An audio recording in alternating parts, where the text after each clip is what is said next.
Good evening, ladies and gentlemen, boys and girls of all ages. Welcome back to our Vampire the Masquerade Chronicle, New York by Night, Season 1, Orphans in the Dark. It's been, for us here, at least a couple of weeks because of the arrival of the ills, but for you, there should have been no break in the action, apart from the natural passage of time. Anyway, so we will be playing OG 2nd edition Vampire the Masquerade with a smattering of rules from the revised edition and whatever else needs to be house ruled in the moment to keep the game running. And of course, the rule of cool is always in effect as well.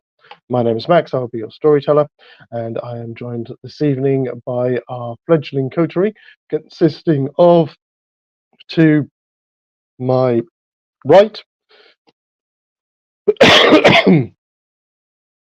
Derek, that's you, because you're to my right, if I point that way. Oh, sorry, I couldn't see your screen.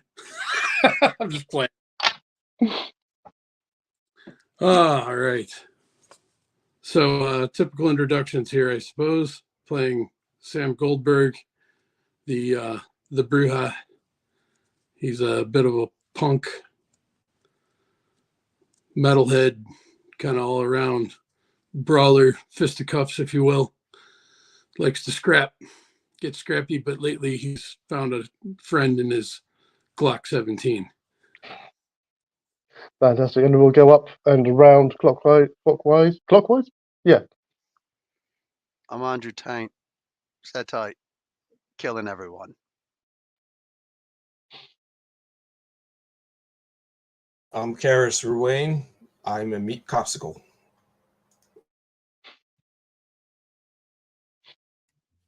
I am Thatcher Cross, and oh gods, where are we? What's going on here? They're coming right for you. Fantastic. So we will be picking this up the night after our last session. So it is now going to be, I did just write it down. It is Sunday, September the 16th, 2001. I'm not going to worry too much about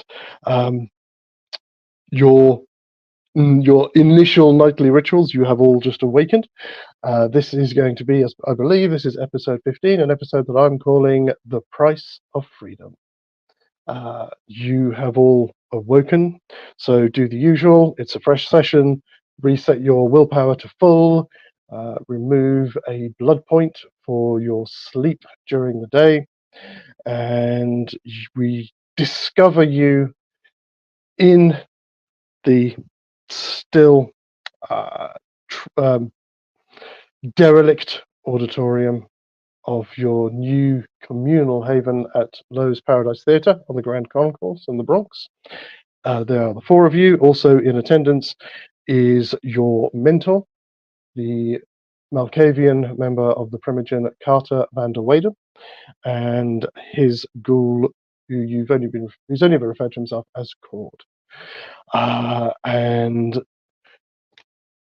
Carter, who you've known to be as generally unfazed by pretty much anything that you've ever seen. His demeanor this evening is a little bit different. It's hard to tell sometimes whether or not he's upset, because he does have this kind of veneer of just being completely unfazed by pretty much anything. But what you do notice about him as the scene opens is his eyes are ever so slightly bloodshot. His fangs are in evidence, and his voice, insofar as I can, because I'm a little bit ill at the moment, is more than just its usual static level, as he says that I'm not even going to ask you what happened. I got most of it from Andrew last night, and the rest of it I got from Cord and from Maya. Do any of you really understand how long even a neonate vampire would wait or even hope to get a domain like the one that I am all but gifting the four of you? Have any of you in the past couple of days, or even last night, taken the time to walk around this neighborhood that I'm giving you to find out what's here, to get a measure of its people? No. What is the first thing you do when I give you an evening of freedom to yourselves? You head into Manhattan, force your way into one of the most prestigious hotels in the country, make free with your disciplines, which for the most part, I must admit, was covered very well. For that, well done. But is that enough? No, that's not enough. What else shall we do? I know.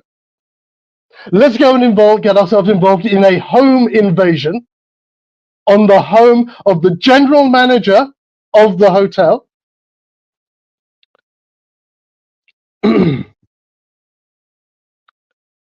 Sorry.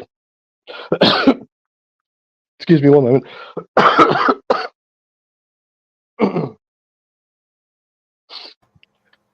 And not only that, let's completely destroy all of the good work that you've done over the past few nights by not only blatantly using your disciplines in front of a mortal, you then leave and make no attempt to cover your tracks.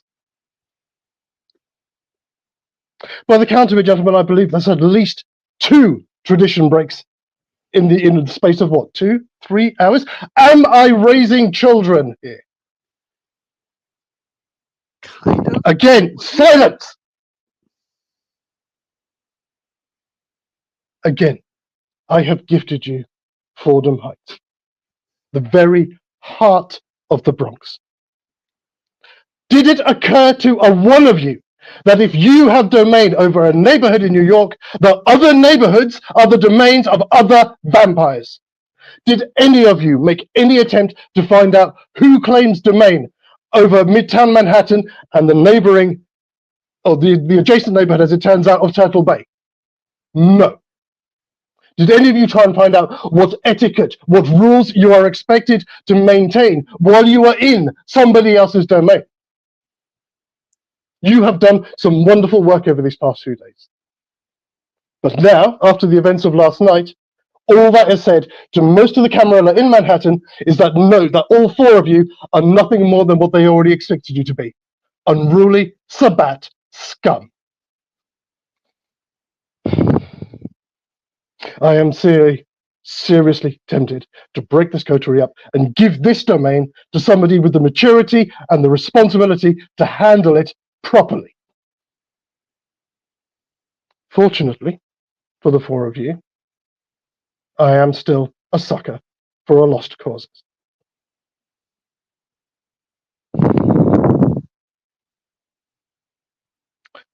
An emergency Elysium has been called this Wednesday.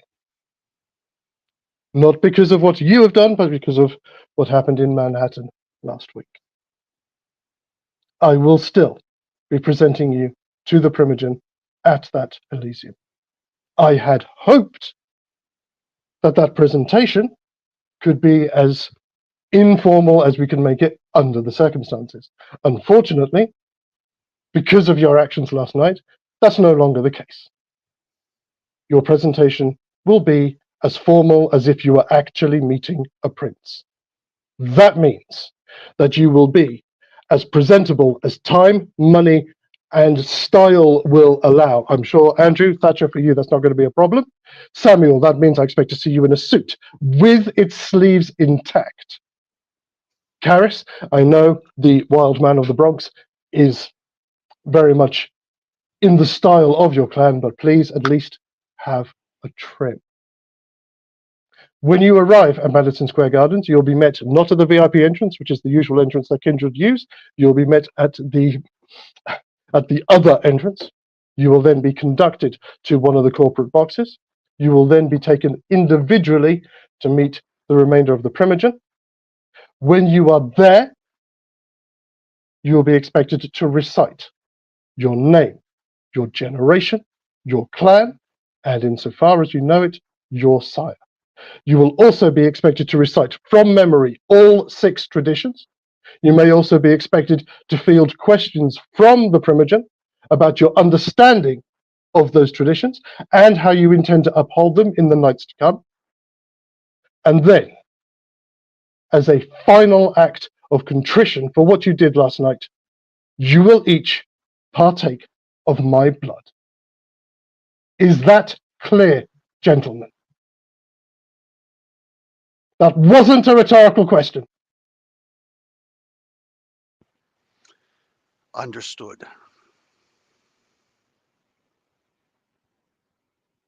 I just give him a nod. Suit, sleeves, understood. Yes, of course, Carter. Good. All being well, whilst you are there, you will also be expected to introduce yourself to Valentine, who is the kindred whose domain you invaded last night. You all now automatically owe him a boon for having cleared up your mess. Samuel and Thatcher, what you did, the boon that you owed him is a boon, but of a minor nature. Karis, Karis, Andrew, the boon that you owe him is somewhat larger, and I'm sure he will make you aware of what he expects in return as and when you meet him. Many Camarilla kindred still see what we call the blood bond as a viable way of keeping younger vampires in line. I do not. But you have put me in a position where an example has to be made. And being something of an egalitarian, I believe that example should be treated and meted out to all, not just, from my understanding of the events, the person who I would consider to be the prime mover in these, in what happened last night, at which he looks at you, Andrew. I cannot impress enough on all of you how lucky you are. You are 4 fledgling vampires at the dawn of a new century.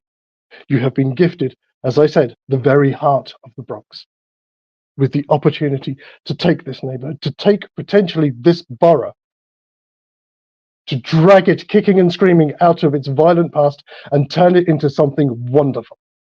Something that could even one day rival Manhattan. You're vampires. You have the time to do it. But to do that, you need to be more responsible than you have been so far. It's time to grow up, gentlemen. Now, I believe the humans are having their vigil this evening for the victims of 9/11, considering how much blood we have shed, both in ourselves and through others, to ensure that this event can go off without a hitch. I suggest the very least you can do is put in an appearance.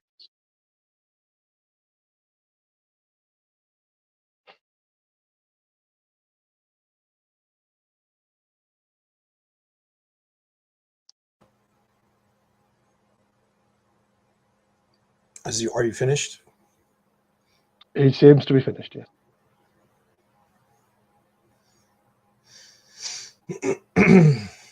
Okay. Is Cord going to drive us, or are we responsible for getting No. close to wherever the... It's not that far. It's just up the road. It's up the Grand Concourse. If you look on the map, technically speaking, where Poe Park is actually in the next neighborhood, but it's our version of it. I've included it on this because And the information and the information we acquired that the Savate might attempt something at this sigil or vigil. Are we still playing under that same assumption?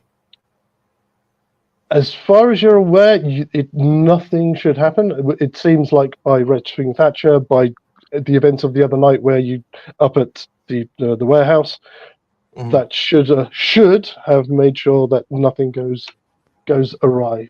But Carter has spoken to his contacts in the police in the Bronx, and there will be increased police presence there, just in case. Because we do know some got away from that original Sabat coterie. Like, yes, yeah, a couple of them got away, but it's hard to say whether or not the members who got away, what state they're in, whether they're even, because that was only 2 nights ago, whether they're going to be even at this point in a state to do anything about it, or B, whether they've just had to kind of hold up their hands and go, shit, they fucking beat us. You don't know. Yeah, they killed one of our elders and blew him to bits. So we've been vampires for a week, essentially. Almost, yeah. And in a week's time, we managed to take out a Sabbat elder. We Exactly. disrupted a major Sabbat plan or whatever operation. We like not once but twice. Oh yeah, no. The stuff that you've done with that is fantastic. Having only been embraced for not even an entire week. Absolutely, he doesn't even cut. If you're saying this couple even says, "Look, that's unheard of," you have a lot to be proud of. But well, I understand you're upset with us.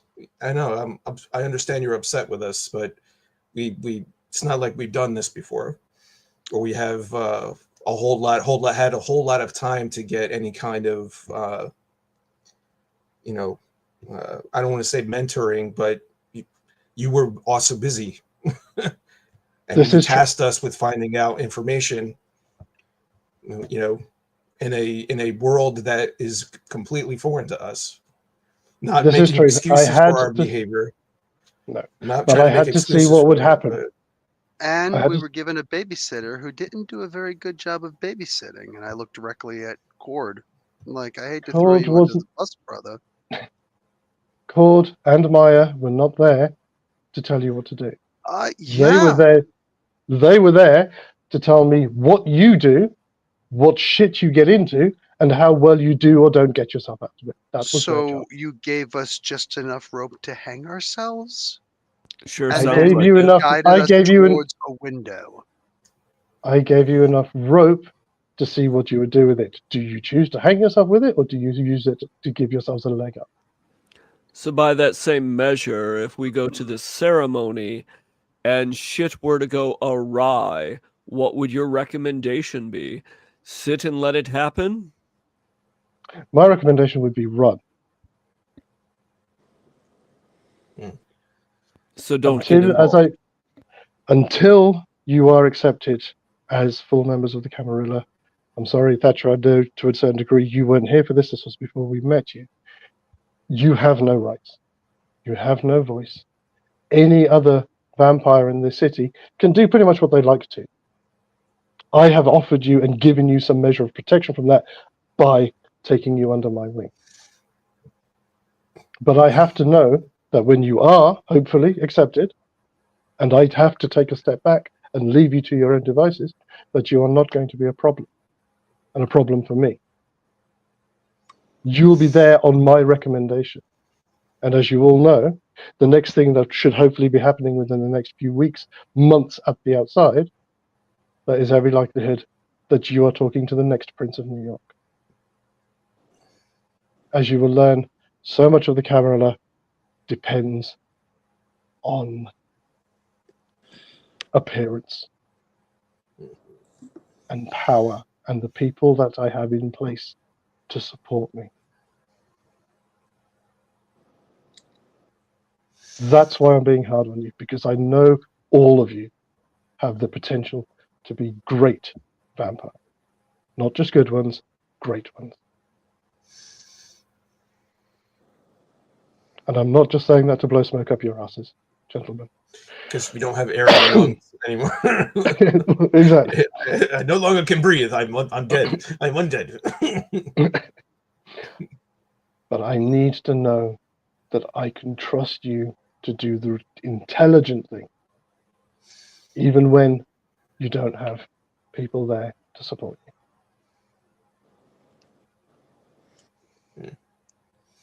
While this is going on, while you guys are still conversing, I want to lean over to Andrew and just kind of whisper to him, hey, interestingly enough,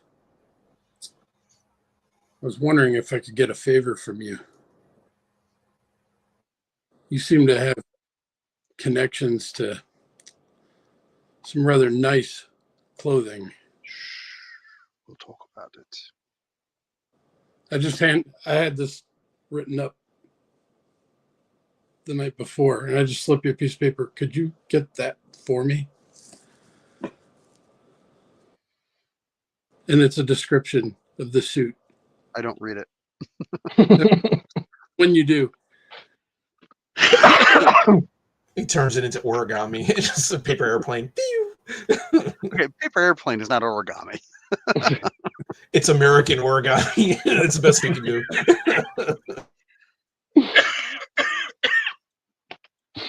Trust the Americans to take an art form and turn it into a weapon. Sorry. And we learned it from you. So, at which point Carter says, "Gentlemen, please, obviously, as I said, Cord will be with you. Maya will be around. If you need help, if you need advice, ask."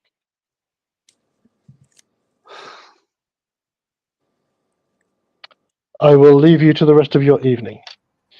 So it is now Sunday. The meeting at the Elysium will take place on Wednesday.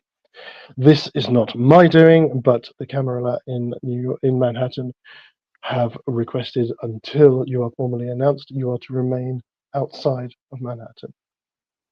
Preferably, I'd rather you stay here in the Bronx for the next 2 days. sure. If you need anything, if you need a reminder of the traditions, Cord has all the information. He has been my ghoul for the better part of 40 years. He knows the traditions as well as I do. Yeah, can we get like a little laminate wallet card or something like that? Because it's a lot to process so far. Or is it can we metagame it and just make like a Camarilla lore roll plus reason or something? What I will do, again, metagaming. So what I'll do is I will make sure that there is a list of the traditions in the Discord, so you can have it. Yeah, I mean, it's already there, but just like, do we really have to read it through, like, or is there a way to? I'm expecting that to be next session, so you don't have to worry about it now. But I will make sure before then you will have that. Gotcha. Excuse me. In other news, though, because everything is still up in the air because of 9/11, but they are expecting to have both power and water back to the theatre by the next day. So this should be the last time that you're going to have to mess around with these temporary generators and stuff. He does also say that one of the Primogen that you'll be meeting, where isn't he? Oh, I changed it. Sorry, just note for myself. Is a Toreador by the name of Thomas Arturo, who is an architect. So when you're at Elysium, hopefully you'll get a chance to have a chat with him. Maybe He's a harpy. Toreador. He was, but in as one of the older or longer serving members of the Camarilla here in New York, he's accepted the position of Primogen. But yes, he may be able to help you out structurally with the renovations to the building. Okay. Thank you much. Have a wonderful evening, and hopefully, while it may not be less eventful, it'll certainly be a lot more positively eventful, shall we say. Stay out of trouble. It's basically Yes. That's the thing. Thank you. As I'm sure you must remember, Karis, as I said when we first met, my own personal, unofficial 7th tradition. If you get yourselves into trouble, don't get caught.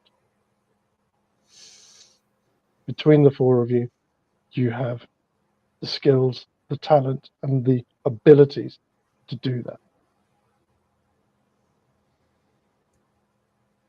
Now I shall leave you to your evening. Thankfully, it's 2001, and him having a Jaguar isn't as contentious as having a Jaguar in 2024. An overpriced Ford. Found on road dead. It also went well. Sorry. Excuse me. Okay. And scene, unless you got, oh, Carter will take his leave. Cord will go and wait outside, give you a few moments to grab whatever you need. Again, you're not going far. It's just up the Grand Concourse, up to Poe Park, which is obviously where Andrew, you tried to make your drug connection. I do have some photos.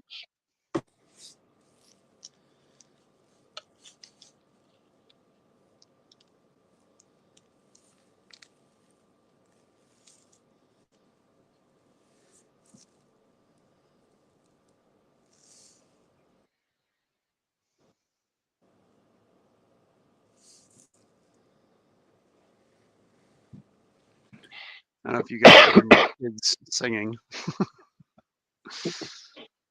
Mixture of Bon Jovi and Kiss.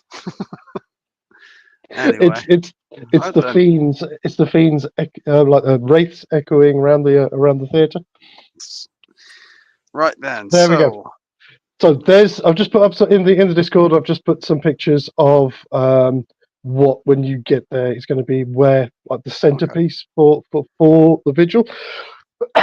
Cool. A projects-looking building with a nice pavilion in the front and a little white picket fence house with a white picket porch house with a the house itself, that is the house that Edgar Allan Poe lived in, which is why it's called Poe Park, before his family moved to Baltimore. Gotcha. But yes, so the scene will change. You head up. I mean, you can walk it. It's not that far.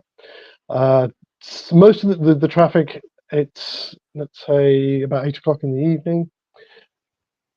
There's still a lot of traffic. Again, you're on the Grand Concourse, like the main thoroughfare through the Bronx, from Manhattan, from North Manhattan, that eventually leads out of the city. So what are we going here for? This is not Elysium, right? This is not Elysium. This is really, it's just an opportunity for you to... The Gangrel meet thing? No, that's not until the end of the week. That's after your presentation. What's this one? So this is a thing that the mortals are doing. They are holding a candlelit vigil for the victims of 9/11. Yeah, that was about had grabbed Thatcher. So we've got to go to a place where everybody is holding fire. And make an appearance. It's a chance for you to get the measure of this neighborhood, of the people, and also, again, you've done so much work to ensure that this thing can happen. Yeah. So this is the kind of thing that a Malkavian would suggest. Well, he is Malkavian. Carter is Malkavian, so. Amazing. Because it's crazy. Yeah. So, listen, since we're alone and Cord, our little useless fucktwat, has left, I'm going to point out to these guys, just so we're clear, I am not going to take a single bloodbound from him. I don't care if that means I have to go on my own. I absolutely will not subject myself to that. This was not our fault by any stretch of the imagination. Oh, yeah, can you get me a such and such suit? Get me another one in about a for Carter. Thatcher, his are kind of old. Yeah, let's do something nice, all right? Thank you. Boy. Anyway, so, yeah, Cord should have said something. There should have been some kind of information. You can't leave us without any information when there's plenty of information there and then tell us to go out and look for information. This almost feels like it was a setup. He was setting us up for failure. I don't play these kinds of games. I think the question is which lines were crossed. Obviously, what happened in the hotel went a little further than... Yeah, of course. And then I called. And at the end of the day, how did we not cover our tracks? How are our tracks not covered? We took the tapes. We dusted for fingerprints. We paid for the pizza. I don't understand what we could have done other. I think the one line may have been the hotel manager, because what we did at the hotel seemed pretty much on the up and up, I think. Well, but The hotel manager, the attack, I think he belongs to someone outside of our domain. Obviously does. He belongs to Valentine, it seems. Or somebody very adjacent to him. And there's definitely something going down. That's the thing that kills me. There's definitely something happening there. Why would they be paying for this? British accent is so weird. Why would they be paying for half Andrew, of the problems with the Marriott with this bond? Like, what if that's exactly? exactly it? What if Valentine is in league with the Sabbats? Exactly. And if it's not the Sabbat, then it's very close to it. But I do believe that's exactly what's happening, which tells me that either, what the hell is this jackass at Carter? Either Carter knows this and he's setting us up for failure, or he expects us to do more of the same. Or he expects us to do better recon before we go guns blazing. It's not like we were given much time. We weren't given anything. And if this was really such a big deal, how fucking names, how Cord didn't say something? It's ludicrous. It was pretty much a do it now or we weren't going to get it done. I wonder if Cord was in the know.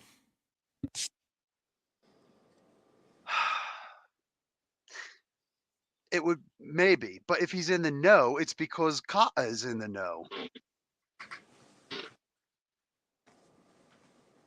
Something's not right. Something is fishy in Denmark. Rotten. You hear the door open. Hey, you guys coming or what? Is that Cord? Mm-hmm. Yeah, we're busy. He's outside. Close the door. Okay. Getting ready. We're getting our rub one out game real face quick. on.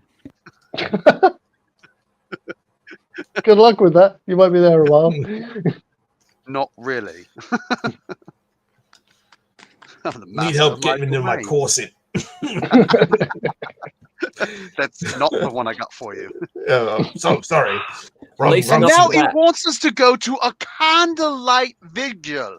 Can we talk about this? Can we actually think about what this means? We'll be surrounded by people carrying fire. Little bit. Little tiny ones. They can't hurt. A lot of it. All of them a lot put of together. them. It's a lot. It's a lot. It's going to be worse than a barrel being thrown at us. And if shit goes down, he said, just get the fuck out of there. Run. Run where? There's fire everywhere. If one of us freaks out just a little bit there, we're effed. The entire, we could bring down the entire Camarilla. There'll be an inquisition. Oh, sorry. The sheriff. They'll send the sheriff. Just very quickly, above table, sorry, that was me misunderstanding what you said, Dan, when you said about what if something happens. I thought you were referencing when you meet the Primogen. No, I meant when we evening. went to this candlelight vigil. Like, if we go here and the Sabbat attack, Carter's like, just get the fuck out of there. Sorry, I misunderstood when you were talking about it. If that's what you meant, then he would have probably said something like, do what you think is best. The last time we did what we thought was best, we got bitched out and told that we got to suck blood from your arm. Not from his arm. I got something for you to suck. The real blood bond is below the waist. The main vein. Horrible things. You've done horrible things, Lawrence. Terrible things. Jeez. Something wicked this way comes, literally. No, I agree, Andrew. The four of us in an area with mortals brandishing fire. We're being set up for failure. He's a Malkavian. No disrespect. But he's a Malkavian who's vying for power. There's a reason why they don't get into positions of power. This guy's probably got 30 master plans just on the surface level. I no longer trust Kata. The second he talked about a blood bond, absolutely not. Yeah, my understanding is won't we potentially inherit a madness or a derangement if we're blood bonded to a Malkavian? Which will make, specifically from him, which will make us even more likely to mess up. So what, is he just looking for a reason to have slaves? I believe your inheritance would be from your sire, not from the bond. Can I make a roll for that? If we're getting bonds, yeah, you can. Yeah. Go ahead. So have you got kindred lore? I have got 2 dots in kindred lore, 1 dot in Camarilla lore.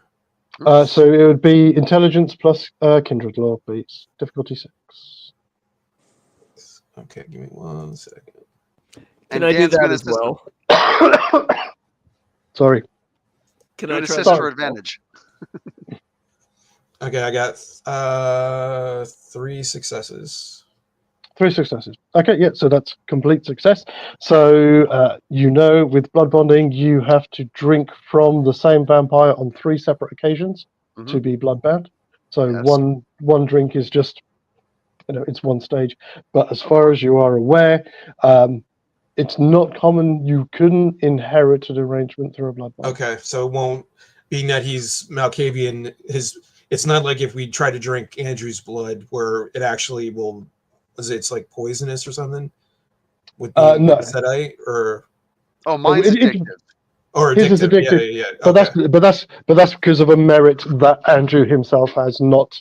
That's not part of being a Setite. Okay, yeah, gotcha. I mean, I suppose possibly it might make you a little erratic if you were to drink his blood for, I don't know, years, maybe. Okay. Maybe, but. So Andrew's just taste really good. Carter's. Sorry, guys. Yeah, Andrew's just tastes really good. Carter's is like unleaded or whatever. Papa's always got the best supply. Okay. Because really, I can't afford to lose any more willpower. Other way, blood bonding us even once. That's that's unacceptable. And like I said, sending us to this place where there's fire everywhere, it's setting us up for failure. And then what happens? Then we'd have to bond twice? So I understand you're already blood bonded with your sires, correct? No. By what? You're one step. You're one step bonded. Which makes us hesitate to even want to fight them. And was it my understanding that some of your sires were at this site that the Sabbat were at? Of course. All of them. Well, except yours. Except yours, Karis. Yeah, the warehouse, no. Karis's yours wasn't. You do know that Hugh, who is now gone through the final death, who was Sam's sire, is dead. It's gone.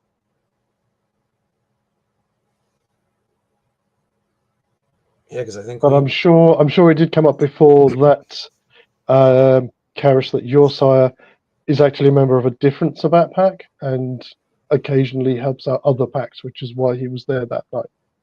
So where he's gone, you don't know. Is the Edgar Allan Poe house like open during the vigil or no? Yeah, why not? I mean, if we have to make an appearance at this thing, if we spend the least amount of time outside, it may, like, I'm planning to not be out as much as I can. I'll go and check out the Edgar Allan Poe house, so at least I know won't be candles and shit in there. Yeah, maybe we can assume so. Plus, I want to also look around and maybe see if I can tap into some of the paranormal stuff. Okay. Either way, we have to make at least a partial appearance at this thing to at least look like we're on board with whatever the plan is. How long we stay is probably entirely up to us. He didn't specify if we have to be there the whole night. But I agree, Andrew. I don't feel comfortable about being blood bonded with anyone. I plan on killing my sire when I have the chance. Exactly. I like Carter, but at the same time, that's, you know, This was wrong. He's definitely playing his cards close to the chest. Yeah. And this is one of those things, I understand him being mad, but for everything to just turn completely south like that, that was especially when we've taken out. We've done way too much good. Yeah, in a week, more than the Camarilla has managed to do in how many years have the Sabbat and the Anarchs been in New York? Exactly. I mean, you've learned enough to know that, you know, the Sabbat had run New York, with the exception of Manhattan, for pretty much not long after New York became a city. The only kind of bastion of the Camarilla in New York was Manhattan, up until 2 years ago, during the week-long Battle of New York, when they retook, they forced the Sabbat out of the rest of the city. So the current prince, or they can't call her a princess, is still Helene, or no? No. So the entire Battle of New York was masterminded by a Ventru called Michaela, who was destroyed during the Battle of New York. Helene Panhard is one of the few surviving members of her charter. Okay. And then after the dust settled, because Camarilla vampires came from all over America, some of them from outside of the country, to do their bit to oust the Sabbat. And when they all left, they needed to put somebody in position as a prince, so they nominated Calabros, the Nosferatu you met down in the sewers. And he's been in that position for the past 2 years and has just recently stepped down. He never named a primogen, so those people who are claiming to be primogen, including Carter at the moment, is technically unofficial. But it's there's going to be a representative from each of the clans is a primogen, right? Technically. That's how it's supposed to be. Not every city will have a primogen member from each of the clans. So far, from what you've found, what you've discovered so far, nobody's asked the question yet of anyone, so you don't know which clans are represented on the primogen here at the moment. That could be something important to find out. And is Azir still the sheriff? Yes, Kadir. Yes, Kadir.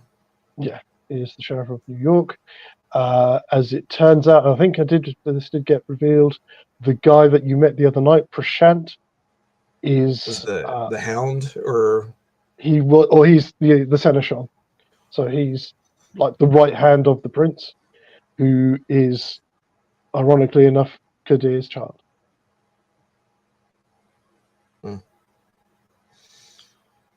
Too many people to write down. Yeah, I'm tying it in all of these. Yeah. It's just I'm trying to. Of these. It's okay. What I'll do then before next time, I'll put all of these in the Discord with pictures, so you can put names to faces and things like that. Yeah, because I play Bloodline, so I'm trying to like separate out, you know, like what is actual canon from to just our version of it. Yeah. Because Thomas Vittorio is in that game too, and. Oh, is he? I've never played Bloodlines. So I should probably get a copy. I'm sure we can get it cheap. So that's what I recommend is we go to the vigil, but try to distance ourselves as much as possible. My conspiracy theory, I agree with you, Andrew, that there's definitely something rotten in the state of Denmark. I think we should be vigilant ourselves. But I also believe we, at least on the surface, have to at least pretend to be going along with the plan. Of course. He might just be setting us up as patsies, right? Go to the vigil, some shit's gonna go down. Now we're exposed, we're out in the open. He's protected, as you know, he already warned us once. If we break the traditions again, we're executed. There's no appeals process. Exactly. You know what I mean? maybe we just put our ears to the ground while we're there and see if we pick up on anything going on in the neighborhood. Keep a low profile. See what people are saying. And I'll try to maintain my composure. Still being slightly agitated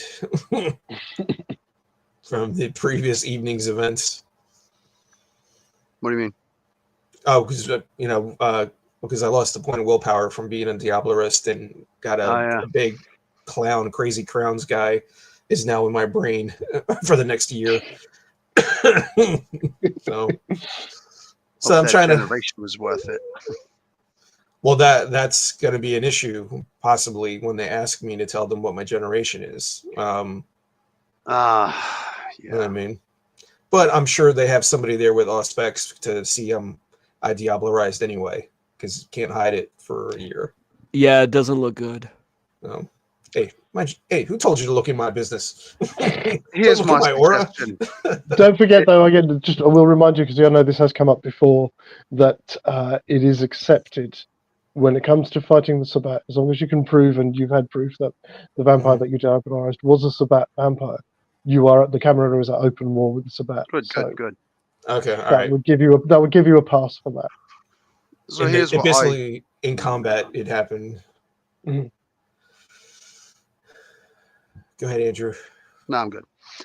Okay, so let's go. Let's not keep Cord waiting.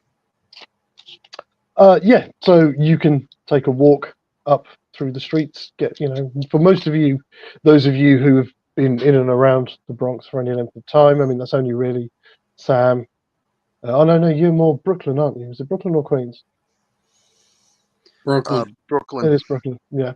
So I mean, Andrew, but even then, you're the parts of the Bronx where is like the Upper West Side, which is, it's quite exclusive. So it's like being down amongst the people. And again, it's, even though it is a Sunday night, it does feel a bit more now like life is returning to normal almost.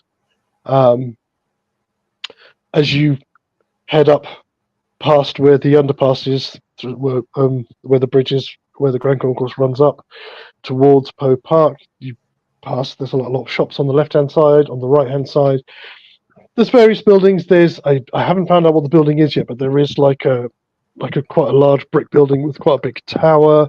There's a funeral parlor just past that, and then across the road from that, on the right-hand side, is Poe Park. As you get closer, you can see the park has been cordoned off with metal barriers and stuff. There is a police presence, quite a large one here. As you get closer, you can hear people who are gathering. There's quite a turnout. Hard to say exactly how many, but there's at least maybe 1,500 to 2,000 people in and around this area. Obviously, the park will only hold so many. They've taken the bandstand as the center point for it. There's, as you get closer, there's an entrance from the side that you're coming from, where people are, being given. They either get one of those little things with the candle in it, or you do have the option to have a battery-powered one. They are taking donations for these. All the donations are going to a benevolent fund for the victims of 9/11. And we will pick it up. You've made your way up there. There's about 2 or 3 people ahead of you in the queue waiting to go in. A few people you can see, yes, a few people have lit their candles, but the candles aren't particularly long. So by the sounds of it, you can hear them saying, just wait until the mass starts. Ross Shrek is not depending on the size of the candle. It does, actually. It does depend on the size of the flame. Candle. Oh, I see what you're saying. I see what you're saying. It's just Andrew Tate, isn't it? Everything has to be about his genitals. What? Sorry. The size of your candle. The size of your candle. About the size of your candle. Not the size of the flame, the size of the candle, meaning the stick, the candle stick. What the hell? Why are you thinking about my genitals? You see? I'm not thinking about your genitals. Anyway. You just brought up my genitals. I didn't. I said Andrews. And the candle, not the flame. And the glowing tip. Listen, if you'd like to get it out of the way, we could take a sidebar. I'm handle good. business. It's fine. I'll bring the blood up. It'll be good. He's like, I'll don't be even give you a nice intimidated. mushroom tat afterwards. It'll be great. Oh, Jesus. Don't be intimidated that I'm part snake. Hey, man. It won't spit. Anyway, sorry. I come. There's a couple. There's a couple of people ahead of you who are just giving their donations, getting their candles, and heading in. Yes, we'll take 4 of the battery-operated candles, please. Fantastic. Thank you, sir. That's going to be 4. Chords like make that 5. So that'll be $10 for all 5. Sure. Pass them a 50. It's for a good cause. Oh, well, thank you, sir. That's. Shh. Let's go. Cool.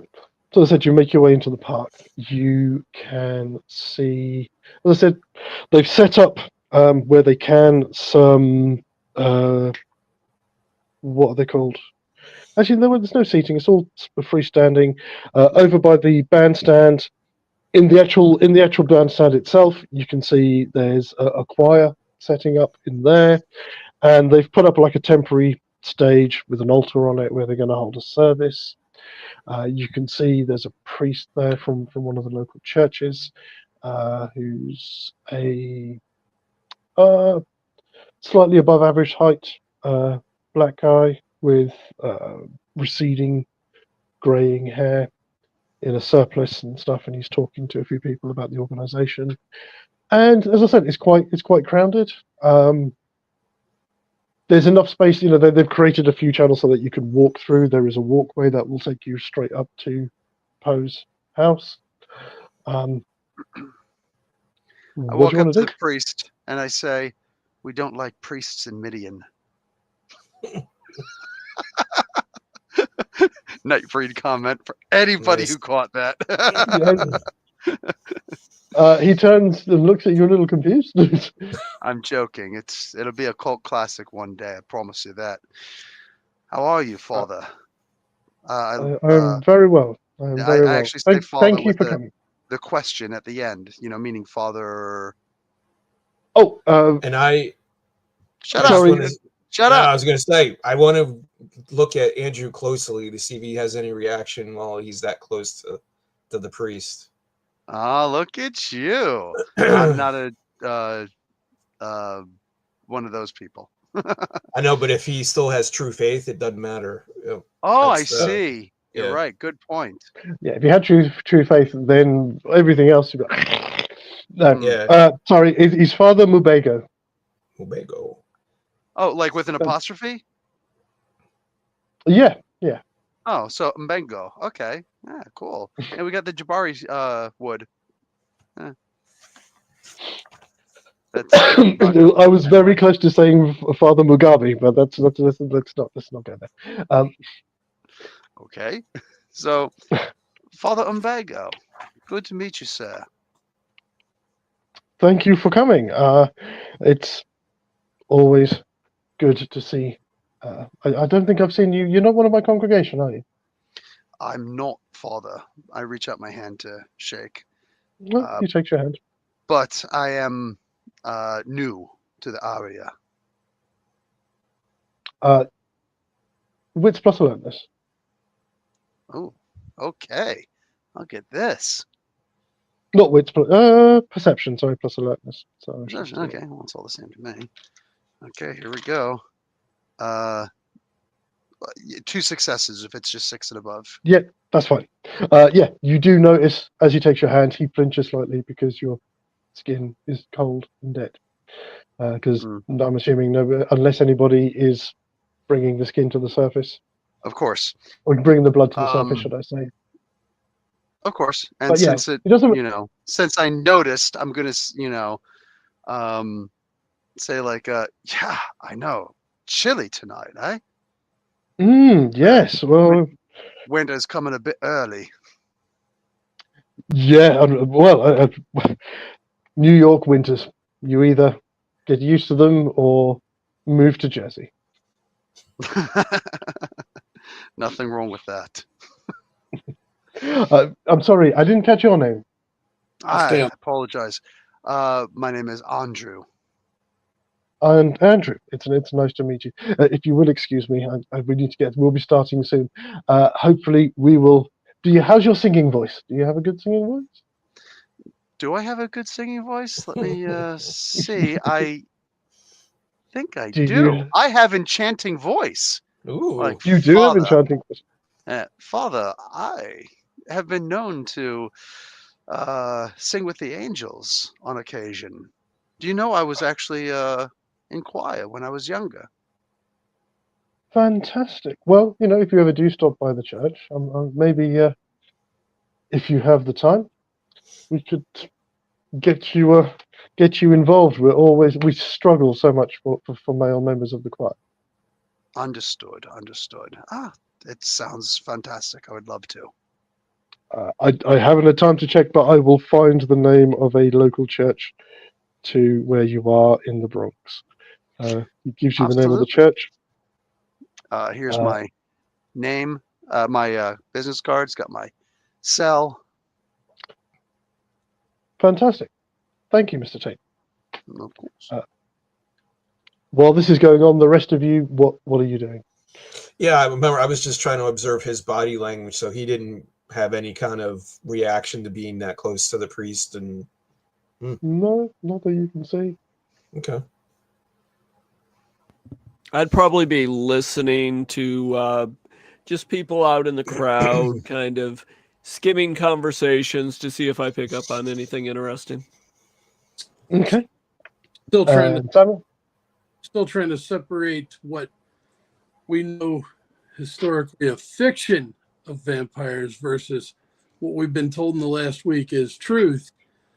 I am, while listening in and observing the conversation, I'm standing back just far enough to make sure, because I'm not 100% positive about this whole cross thing yet.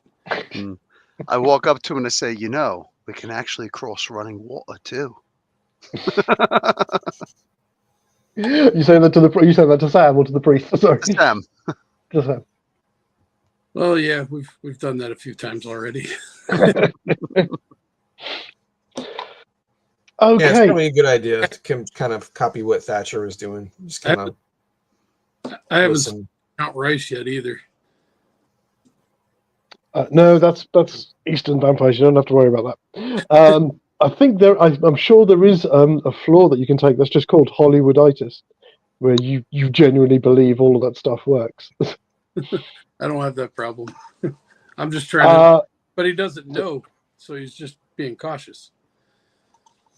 And obviously, Cord will be close by if you need him. If you want to ask him anything, you can do. But he's just there to make sure you guys are okay. At the moment, as I said, Yarrow Cord. there's a few people like messing around with their lights and stuff. Just everybody give me a perception plus alertness roll. What's our difficulties? It's going to be a 7. Yeah, because there's a lot of people moving around. All right. 1 success. 1 success. It was perception plus what? Alertness. 5 Sorry, successes. I cut out. I got 2 successes.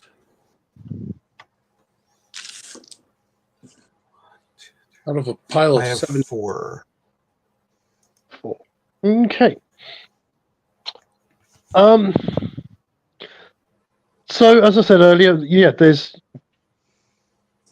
kind of borderline like a heavy police presence here. There are across the street. There's about a few cops on horseback. There's a number of vehicles, and you think those of you who got like 4 or 5 on your successes, you think you even spot a few cops up on a couple of the roofs nearby.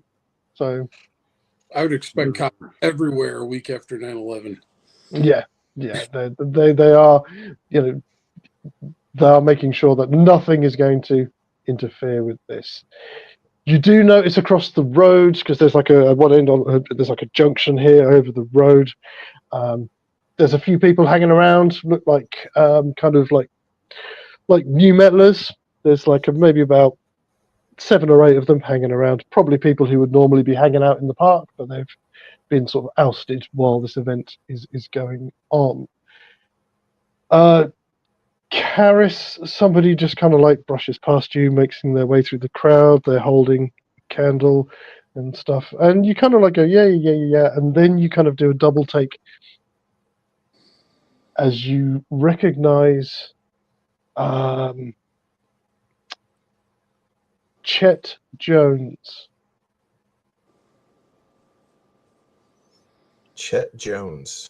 Chet Jones, who until recently had a little ratty ponytail. Oh, that was the manager for the band. Yeah, band, yeah. He kind whose of name I can't remember. Blood Shroud. Yeah, he Blood kind of Shroud. passes. Yeah, he kind of passes you. He seems lost in thought. You do also notice as well that he appears to be supporting a fat lip.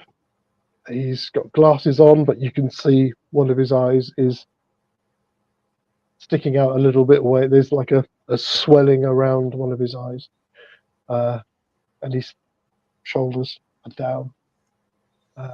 Seems to be intent on keeping himself to himself.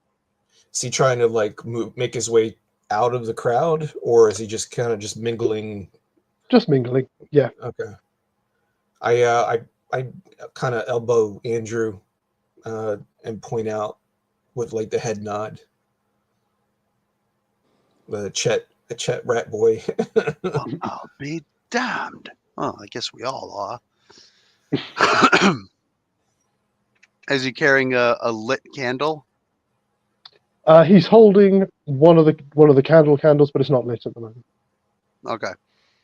I walk up and I kind of look and it's like, get my back. I walk up and I tap him on the back, like my hand on his shoulder. Relax, friend. Hey. He does spin around. He takes a couple of steps back. Oh, it's good to see you out shit. here. It's it? okay. It's good to see you. Are you all right, Chet? Yeah. I'm just peachy, man. You look like a bit of a peach there. Was it one of the band members? I heard that you tried to protest and they turned on you. Yeah, man. I mean, it was completely out of line. I just wanted what was best for them, but they, they didn't. They wouldn't listen to me, and then, yeah, there was some shady shit, man. Some real. So I'm sorry. I'm sorry. I mean. I try to help these people. Do you know how many 2-bit bands I've tried to drag out of the mud over the past, 10, 12 years I've been doing this job?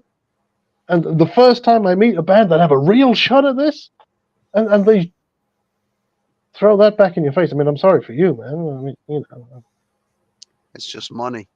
Sometimes it grows on trees if you're the right kind of gardener. Yeah, it's not just money, is it? He kind of takes his glasses off and you can see he's got a massive shiner around his. For crying out loud, I walk up and I touch him. For crying out loud, mate. Yeah, fuckers. Chet, you and I are still partners. You don't have a bond yet, but you'll work on it. We'll work on it. We want you a part of the family. That's really kind of you, man. That's really kind. No, thanks. We'll find more grateful people with talent. Yeah. Well, thankfully those fuckers, they're apparently they're taken to the road. The assholes. They've thrown in their lot with their new manager. Apparently. Who's this? there's that guy that I mentioned to you. You know that Brit guy that apparently brought them all together or whatever. They're fucking off with him somewhere. I turned back to Karis. What's the Toreador's name? What? Which one? The one that we caught and then he escaped. what the hell was his name? Start with an L. Los Lobos. That's excellent. Absolutely correct. I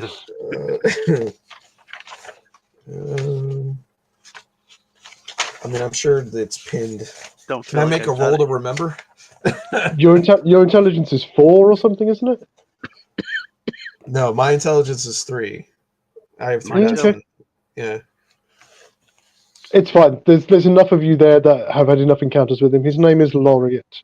Laureate. That's as what in it was. I knew it was Laureate. an L. Yeah. I knew it was an L. It could have been anything. Been sick. Been gone for 2 weeks. Almost Exactly. 3. So yeah. Exactly. Okay. Laureate. Was that the one? Yeah, that fucker. You know. That son of a bitch. Okay. That's fine.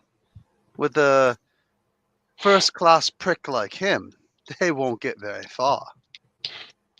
I don't know. He seems to have a lot of cash behind him. I don't know. They're heading out of town tonight, apparently. You know. Oh, where are they? Hold on a second.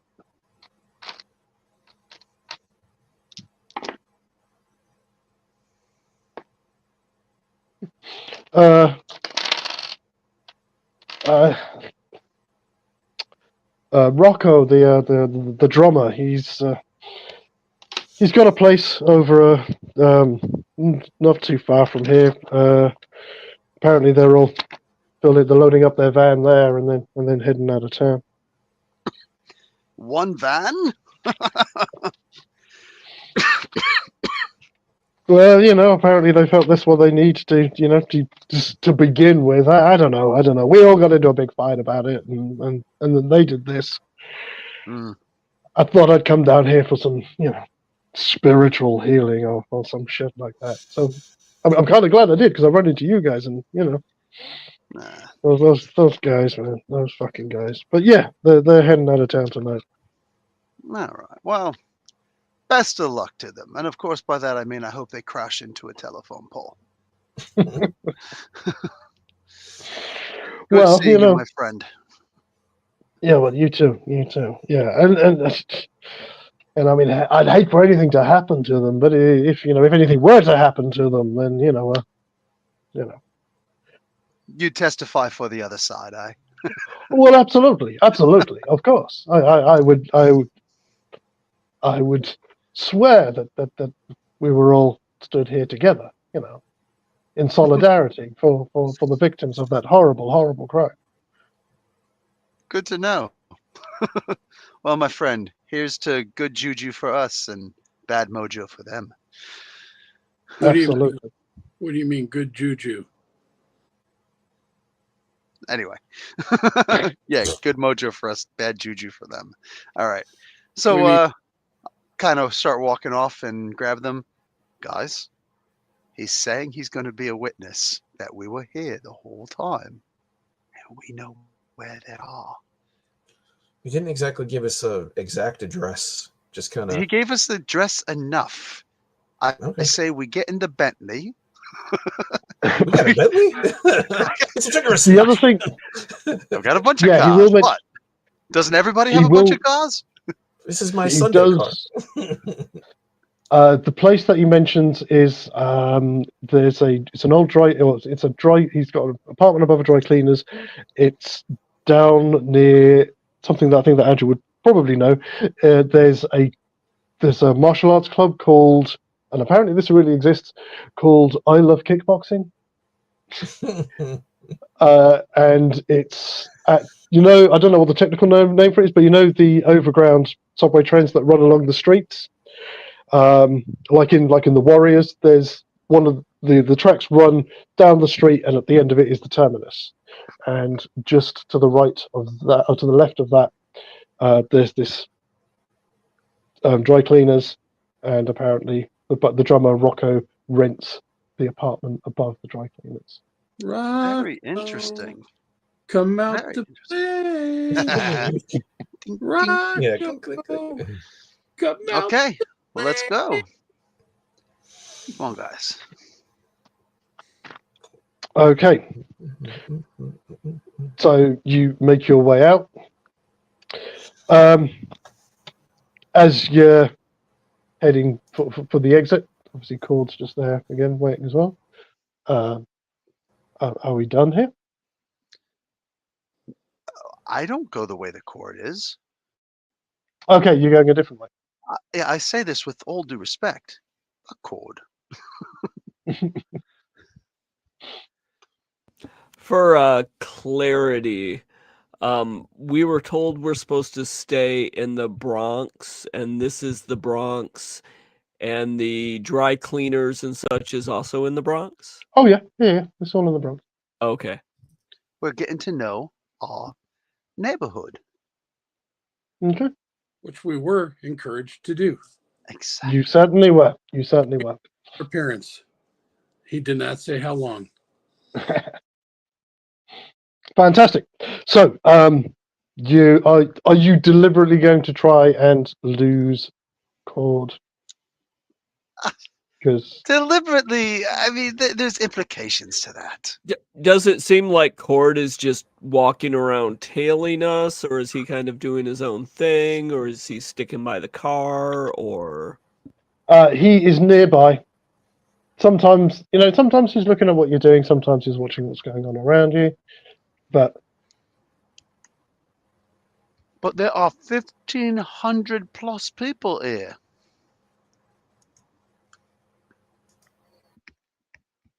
this is entirely up to you how you want to play this. What if someone who's really good at obfuscate were to be the person that he was watching while the rest of us kind of disappeared elsewise?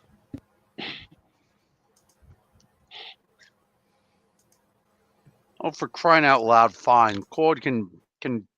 No, it's up to you. It's not, Drive again, the I'm van. not. Yeah, you are. So No, I'm not. We'll go Honestly, and- I'm not. we'll go and we'll get Cord. We'll bring Cord. Cord can drive the freaking car, whatever. Okay, and we'll go with Cord. Okay. He likes the idea. He thinks it's pretty cool. I'm sure he Yeah, does. okay. Sure.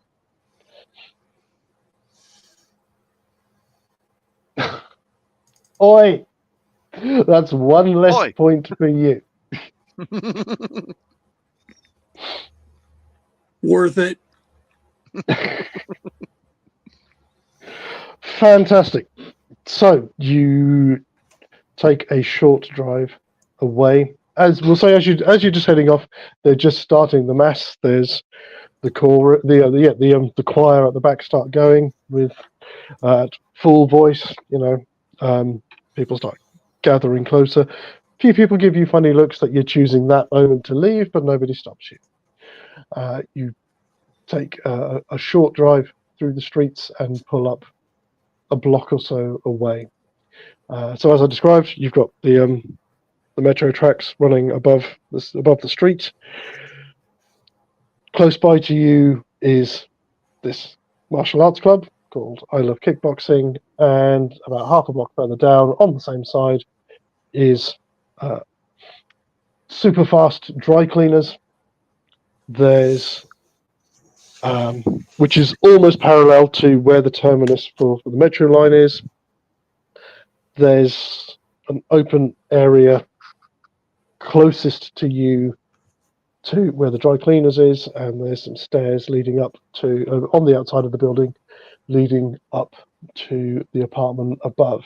At this point, I'm going to need, first of all, either stealth rolls from people or obfuscate rolls from people for those who have it and are choosing to employ it. I'll take the stealth option because I only have obfuscate 1. Okay. I'm gonna use obfuscate because I got 2 dots in it, so I can move and be invisible or relatively invisible. So it's just one blood point to activate it. Mm-hmm. Sam don't have stealth. Is that stealth dex? Stealth and dex, please. Yeah. He's stealthy. Difficulty what? It's pretty dark. There's lots of shadows. We'll call it a 5. 2 successes. Also 2. Nice.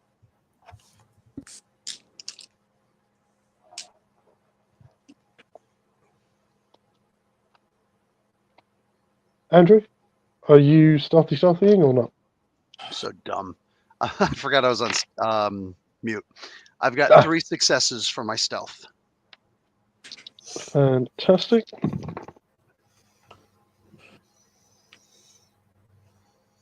Wow. Cord gets 5. As you all sort of find a position where you've got a good bead on having a look at this building, Cord's just, well, you know, I'm sure you guys can handle this. I am here if you need me. Actually, Cord, why don't you go and let the air out of those tires? Okay. I can do that. Make yourself yeah, useful. yeah, you can see, as I said, yeah, there's a van with side door is open, but you can see like the band's logo on the side of this van. You can see there's stuff in it. Lights aren't on at the moment, but yeah, you can definitely sneak his way up there. Let's go.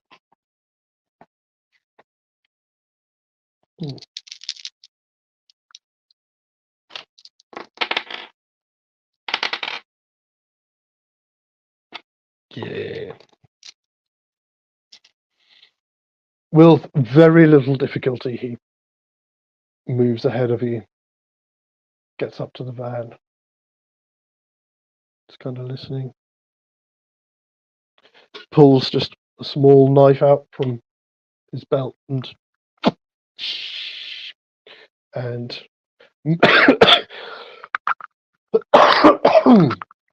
melts back into the shadows. And you do notice that when he does step back into the shadows a bit further away from you, it's almost like you can't see him at all. This is a very old, well-leveled ghoul. Is the dojo still open? You can hear that you've kind of gone slightly past that, but yes, yeah, you can hear. You can see the lights are on.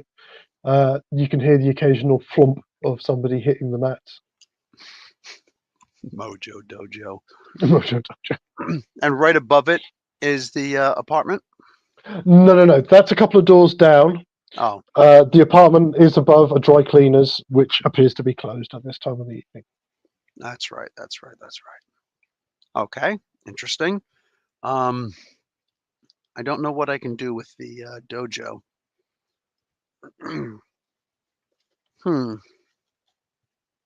The door at the top of the stairs, to the outer door of the stairs opens, and you see the drummer Rocco come out. Looks like he's carrying a bag, possibly got one of his drums in it, and he's making his way down the stairs towards the van. You see him shout something to somebody inside, and he's making his way down this metal staircase on the outside of the building.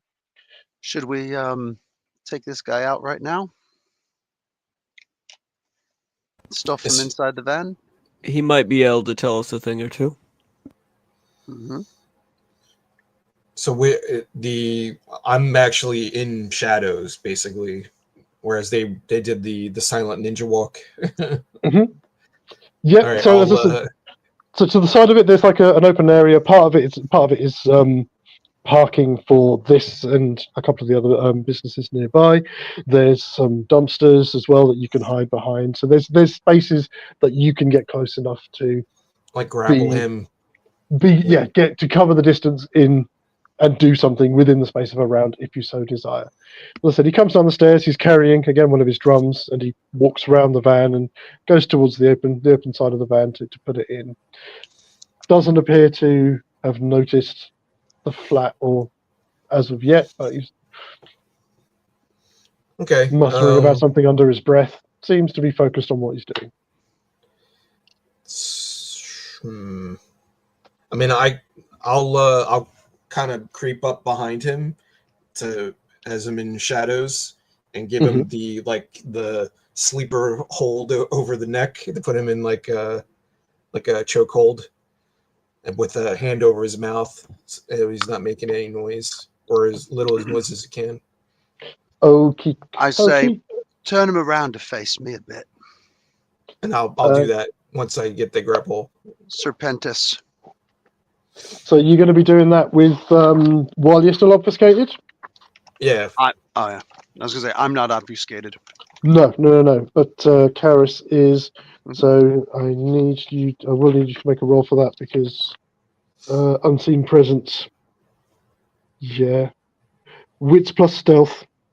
3 successes to allow you to do that and still remain unseen. Okay. Challenge rating 6. Yes, please.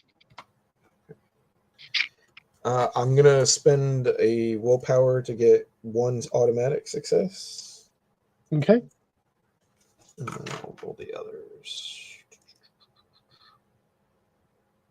And you said I need to get 3 altogether? Please. Okay, so that I got 2 more, so I just got 3 altogether. Okay. So he's completely oblivious as you should go whoop, get him in a sleeper hold. Pull Batman. Spin him round, and Andrew is stood right there. I don't think your thing needs a roll, does it? Mortals? It does not. Yeah. I am that powerful. So you step out from wherever it is that you're hidden, and his eyes go kind of glassy. Yep. Put him to sleep, Karis. All right, and I'll just put my one hand near his carotid artery, so I know it's still beating, and then just snuff him out until he goes to sleep. While he's asleep, we woke up this night a bit hungry, eh? And I'm gonna take a little nibble, 1 blood point. Okay. 2 things that you notice. It takes you a moment longer than you anticipated, Karis, to knock him out, but you do knock him out. Okay. And Andrew, when you take a nibble from him, He tastes kind of Toradori. kind of Toreador, yeah. Yeah, they've probably all been gold, but it would have been recent. So the best they would have learned is 1 point of potence.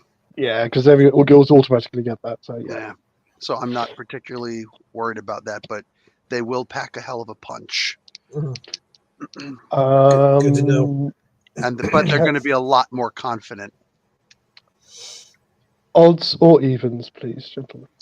Odds. Odds it is. Okay.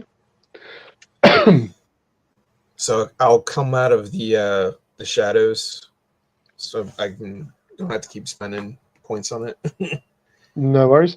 I was gonna say, just to ask Andrew, so what's the game plan here for the rest? I think I'm going to have a little fun with them.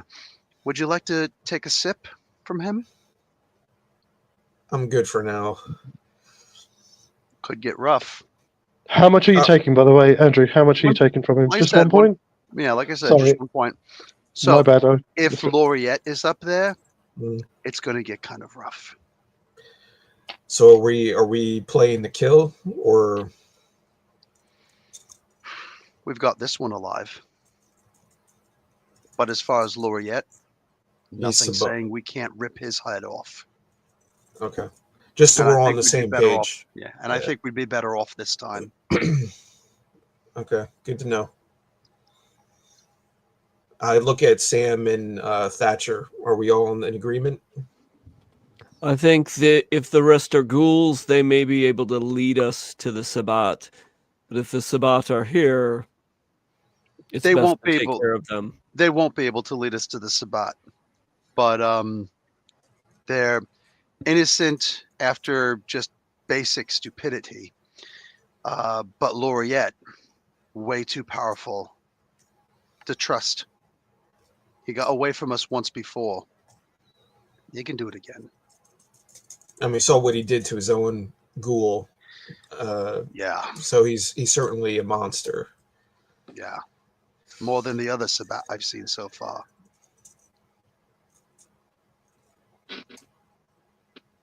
Let's do Let's it. see. Sorry, it's just Cord clears his voice from the shadows. Your call, guys. I know my boss would like Laureate in one piece to give him to the gargoyle, but I'm sure he'd settle for bringing him his head. I'm Yeah. sure. We tried to do it the first way. Okay. Any little old ladies walking down the street? Anything like that? It's quite late at night in the seedier part of the Bronx. No old ladies, but there are a couple of junkies over the road. Any females? Yeah. There's a man and a woman over the other side of the road, looking like they're trying to find somewhere out of the way to go and shoot up. Sam, Mm-hmm. do you think could you be so kind as to knock those two out? No problem. Much appreciated. And then bring them a little closer to the dojo after they're nice and unconscious. So I'm not gonna junkies. Okay, so how are you approaching? There, across the road, underneath the train tracks, there's like the entrance to another alley. They're stood just inside. There's a light up above them, and they're kind of lost in their own world. They're not really kind of paying much attention to what's going on. But how are you choosing to approach them? Are you just going to walk up to them? Are you going to try and? I'm gonna put on my best junkie face Nice. as a guy wearing a beat up leather jacket and everything. I'm already passed for a little scuzzy, so gonna kind of stumble up, acting like I'm kind of already a little high myself. Mm-hmm. Yeah, until you get like almost up to them, then they're not paying much attention. But as you get a bit closer, they kind of look at you a bit, and then they see how you're dressed, and they, hey man, hey, you want to come and join us, man. One of them passes you a joint. I turn around and I take the joint and I look at it, and I draw it in, but just mouth and throat, and then I hold it there and then I pass it out my nose like a retrohale to make it look like I inhaled it, Yeah. Lungs that don't function when and then as I go to hand it back to her, that's when I'm going to give just enough of a tap on the backs of each of their heads. Okay. And I've got potence, so I think my strength alone is more than sufficient, but I don't want to fucking blow their heads off either, I just want to out. Just stun them essentially. Yeah, okay. Are you using celerity or anything so you can, or do you just want to split your dice pool? How do you want to do it? Well, let me ask you this. What's it going to take to just knock them out? If you go by the letter of the rules, you would have to knock them down to crippled, but I understand for narrative purposes. You're talking a vampire with celerity versus two junkies. To two junkies who are completely out of it, who are not really going to be able to resist. I would say as long as you can do,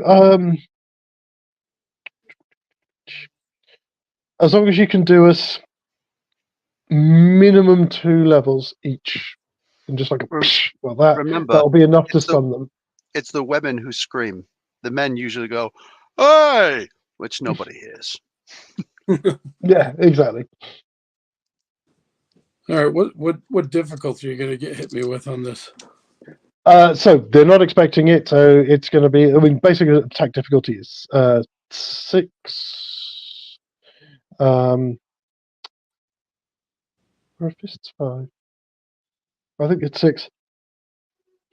And yeah, so it's Dex plus Brawl. If you want to use your celerity, that's a blood point because then you'll get your however many health. What's your celerity now? 3? 2? Yeah, 3. 3. So that's 4 actions you'll get.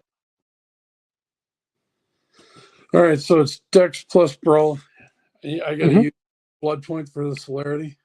Yep. Okay. And I can absolutely make this light enough to not kill them, right? Like kind of pull the punch at the same time. Yeah. As I said, as long as you do say in a single hit, as long as you do 2 levels of damage for narrative purposes, that's enough to not make them sea stars, which is by the sounds of it what you want them, where you want them to be. Yeah. So Dex plus Brawl, and you need 4 successes. To hit them, you just need to hit them. Oh, okay. It's the damage is rolled separately, isn't it? Okay, so I'm rolling to hit right now. Rolling to hit first. Holy fuck. Difficulty of 6? Mm-hmm. Fuck, I only got 1. That's enough. You hit. So the first one, you clip him. It's not the best clip, but you do have potence of. Potence of 3.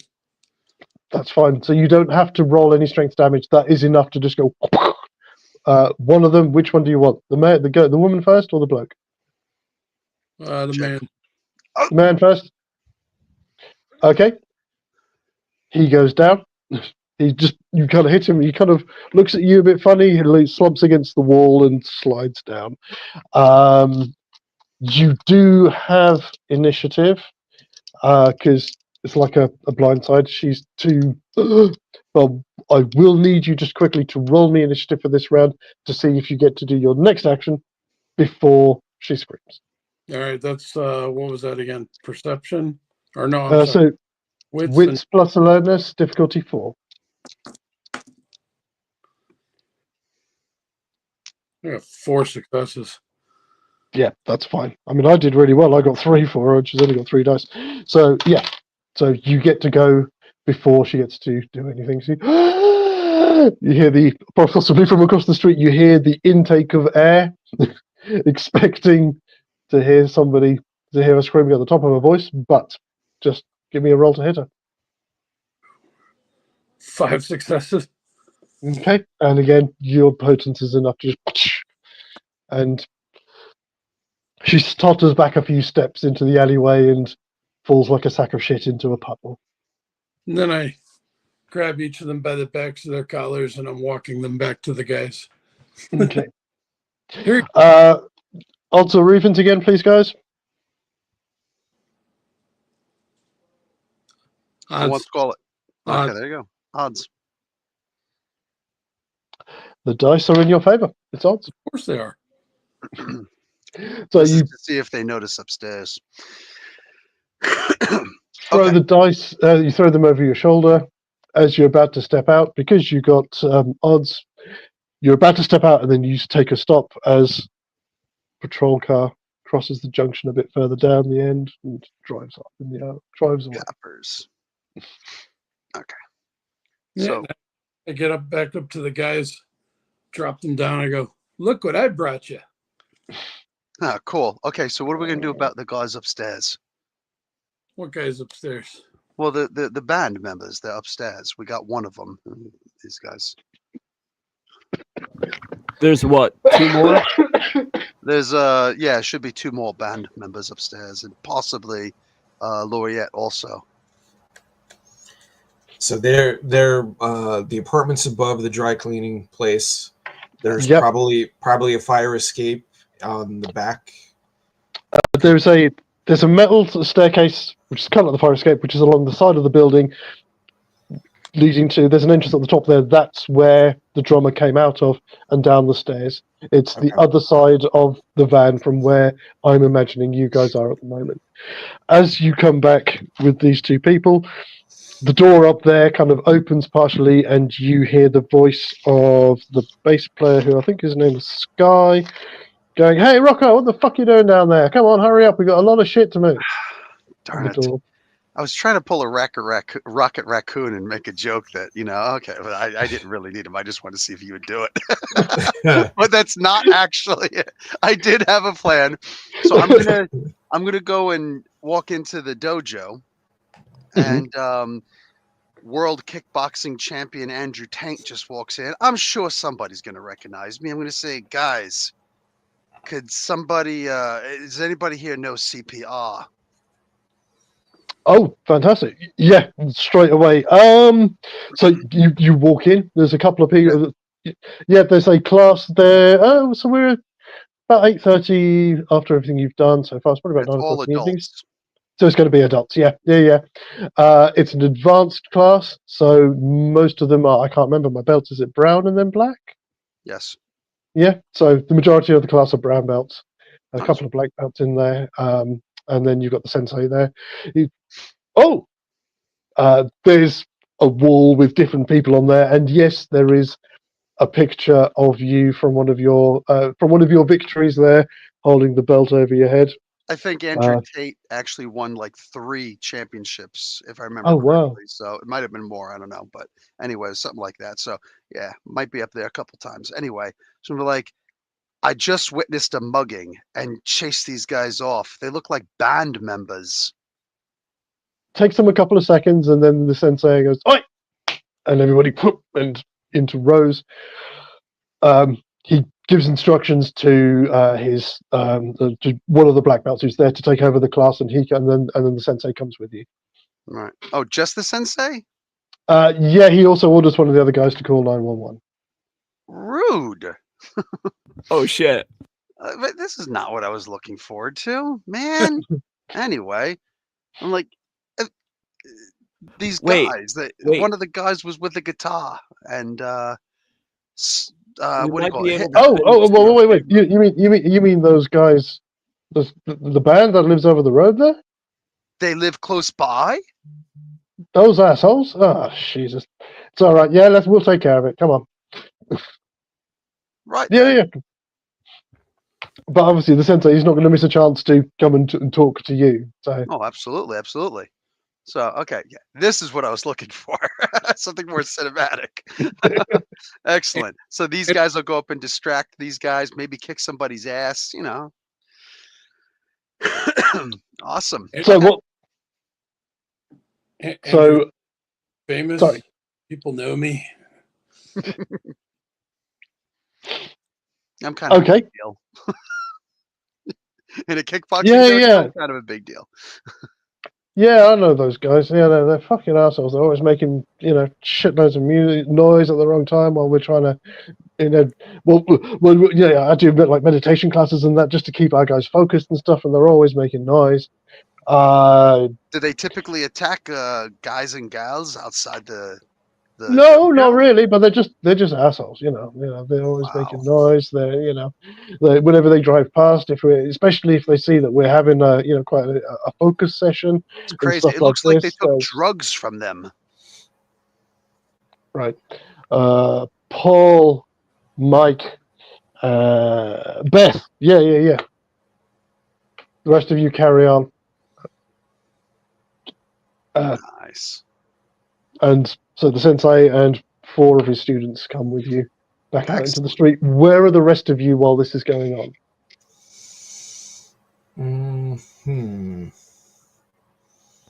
You said there is. No, go ahead. Go ahead.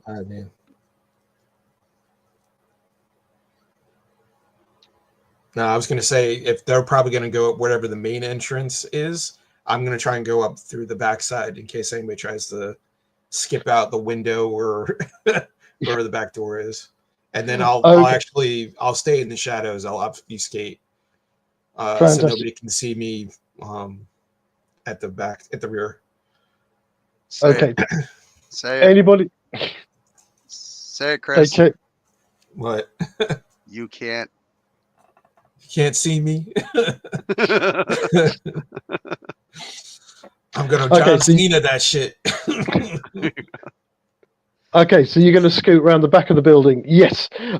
So from what you can see, unless there's an entrance up to the upper level from inside the building, it seems the main entrance to get to the upstairs apartment from here is this staircase along the side of the building. If you scoot around the back, there is those ladder leading up to the first floor as a fire escape around the back. So I know where you are, Karis. Thatcher, where are you? So since I was stealthing, I'd probably continue to stealth, kind of go up near the fire escape. That way, if someone comes back down, I have an opportunity to interject. Okay, so you're with Karis around the back of the building, yeah? Sure. I can't see Karis, so I probably don't realize it, but yeah. We're going to kind of mention low-key, I need you to look out for police also. Because the police are going to be working for somebody. And they're going to report back to that somebody, whoever that is. I've had nothing but bad luck with cops. This might be a chance to get rid of a couple. Understood. Sam, where are you? All right, so I figure we're trying to get up to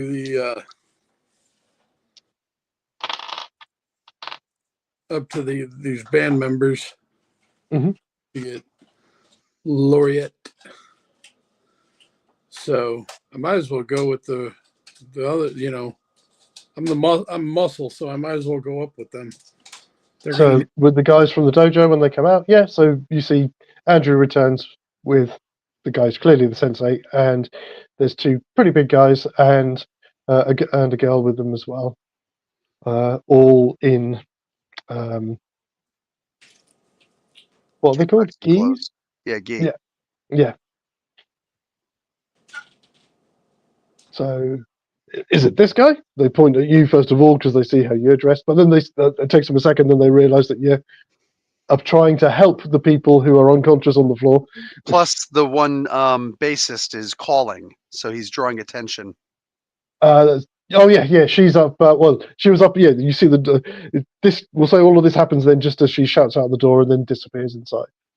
So, we'll call the sensei. Bob. Bob will do. Sensei Bob goes. Don't worry, Mr. Tain. It's an honor to meet you. We'll take this from here. We wouldn't want you to ruin your suit or anything. I'm sure. I appreciate that. Good, I'll go, man. Guys. And he starts marching up the stairs. The other two guys behind him, the guard at the rear, and you're going up with them as well, Sam? Yeah, I'll go with them. Okay. So Sensei Bob storms up the stairs and on the door. Hey!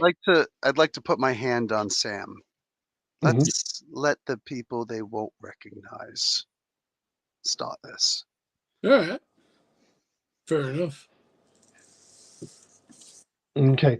So are the two of you going to move out of sight of the door? Yeah.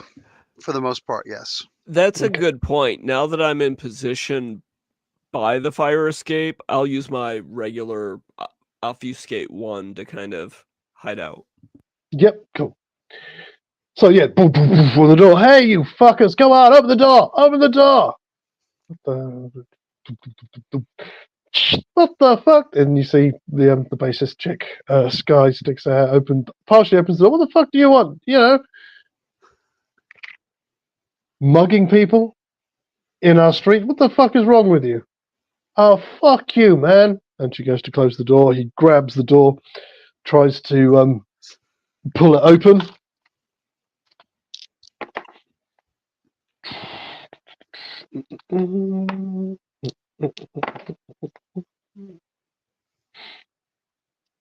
Okay. He pulls the door about halfway open. She's still got her hand on it, and she tries to pull it closed, and she yanks the door closed, and he literally has to last second pull his fingers out to stop it, to stop himself from getting his fingers ripped off. They might have to kickbox open the door. Okay, so one of the other guys comes up with him. They both grab hold of the handle, and they both combine their strength. Yeah, they yank the door open. You motherfuckers, I've had enough of your shit, as he disappears into the room. Him and one of the other guys disappear in. The other guy and the chick are standing at the top of the stairs.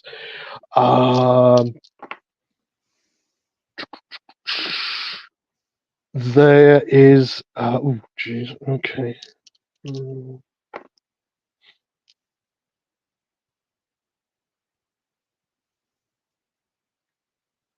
There is a... You hear a... and the sensei comes staggering back out, almost pitches over the banister off the thing. Complete look of surprise on his face. You hear the sounds of a scuffle inside. The other two guys at the top make their way in. What do you want to do? Or are you still choosing to wait at the moment? I pull out $10 and I say, I'm betting the kickboxing guys are gonna win. Sam, what do you think?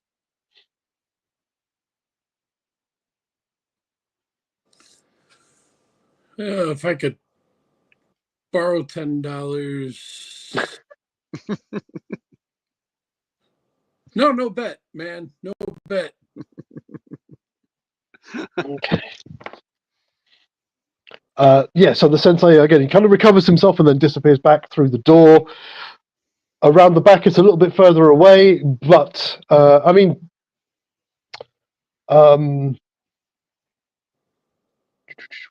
Thatch, because you've got all specs, you can probably hear the sounds of scuffling, because I'm imagining you're kind of like directly below the fire escape. Yep. We're lying in wait. Yeah, you can hear with your heightened senses that you can hear the sounds of a scuffle and fight, stuff being broken. Somebody saying, "Fuck me, she's strong for a chick." There's a shattering of glass as one of the other guys gets thrown through a window. Wilhelm scream. Yeah. Is he? This is from the second story. Yes. So this is on the side of the building where Andrew and Sam is. Comes flying through the window. He's like, "Oh fuck!" But Is I did get a pretty guy good. or a band guy? It's a dojo guy. You see him grab hold of. He does manage to grab hold of the banisters as he's falling over it. So he's kind of like hanging, like, and for a brief second, you see the bass player stood at the window with the remains of one of her basses, where she just hit him with it. And then a gun goes off up there. What are the chances that these guys actually know how to fight? Holy crap. Unbelievable. Especially now that they're possibly enhanced. Yeah, enhanced like one extra push, so they've got like 3 dots in strength as opposed to the 2 that the karate guys have. I look at Sam. Shall we? Let's go. We start moving. Okay, as you move around, you see from as you're kind of running around, you see Sky kind of turns back with the remains of her base. Bit of a scuffle, and then she gets thrown out the window and crashes down onto the steps as you're reaching the bottom of them in a heap, about halfway up the steps. I lean over and point where those 2 disappeared. I'm like,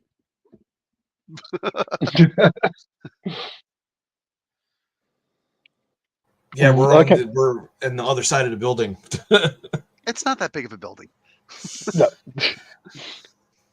But yeah, but she's in a heap about halfway up the stairs as you're running up it. So you can leap over her if you want, but it's up to you. Okay, I see. Yeah, let's just take care of her really quick. Toss her in the van. We'll come back. Okay, she's getting up and shaking her head. Give me initiative rolls, please. For just you two for the moment, because unless Karis and Thatcher are choose one success. Unless Karis and Thatcher are deciding to do anything at this moment. Because we're both still kind of in hiding in the back or the side. Okay. So we probably wouldn't have even seen her rolling down the steps. You wouldn't have seen anything. You would have heard it, and definitely Thatch would have heard it with your heightened senses. It sounds like somebody else has been defenestrated. But we did both hear the gunshot, though. You both heard the gunshot. Yeah. Okay. What was difficulty for initiative? 4. 4. All right, I got 3 successes. Oh, well, I got 2 successes then. I got 3. 3. Okay. Gonna penalise her because she's in a heap, so it's only gonna be the heap penalty. The heap penalty, exactly. So she's going on a 1. She's trying to pick herself up and trying to extricate her arms and legs from the remains of her base. So Sam, you are first. All right, I'm gonna knock her out. Okay. Just roll to hit. Dex plus brawl, right? Mm-hmm. 6 difficulty. I'm going to make it a 5 because she's in a heap. She hasn't clocked you guys yet. She's trying to extricate herself. Heap penalty. 3 successes. Heap. 3 successes, so it's a solid bang. And so strength damage, difficulty 6, plus your potence, which is automatic. All right, my potence is 3. Mm-hmm. So it's 3 levels straight away, and then whatever else from your strength. Difficulty is always a 6. Damage and soak is always a 6. 1 success on top of the. So 4 levels of damage.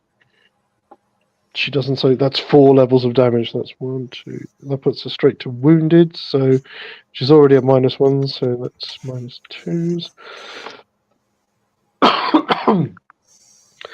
Because she manages to pull her head up and then just kind of right in the right place for your fist, and you shatter her jaw as you come in. And Andrew, you are ahead of her as well. She's already unconscious, right? No, she's still up. She took 4 levels. She's wounded, but she's still conscious. Wounded. Let's see if we can bring her to fully incapacitated. I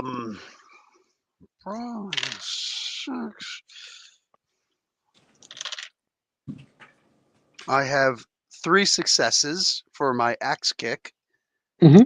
So 3. I have to roll 3 dice. Strength damage, yep. Yep. 2 successes.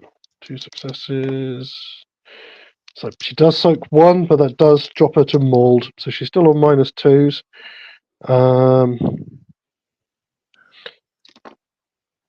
And how are you guys for blood? What levels are you at, blood-wise? I'm full. You're full, Sam? I have 5 points right now left. Why didn't you drink when I said drink? The band member, he's right there. Okay. You just shattered a jaw, blood's coming spilling out. That smells good. Don't need to make a frenzy roll yet, but there is blood available in front of you, and you feel the beast inside of you starting to go on, do it. Shut up. I'm thinking, shut the fuck up. But it is her go, and she's kind of staggering around. She's kind of, oh shit! Hey, we got trouble! Sorry, I got trouble! Nobody's gonna hear that. Not over the scuffle. No, Somebody exactly. just shot a gun inside of an apartment. Nobody hears anything. You see two. So one of the other the other male student comes staggering out the top of the stairs, clutching his shoulder, blood pissing out of it. More scuffles from inside. That's that round. We'll say you can have, unless you want to do anything, unless anybody's staying to deal with her because she is still up. But one of you certainly can get past her to get to the top of the stairs if you so wish. Tap Sam. Got her? I got her. Okay. Okay. Go upstairs. What about the other two of you? What are you doing? So I got a question with my auspex and listening to this fight. Obviously, I could hear there was stuff going on, the window breaking. She went out the window. Does it sound like there's still more than one person fighting with the students? Yeah, definitely. You can hear.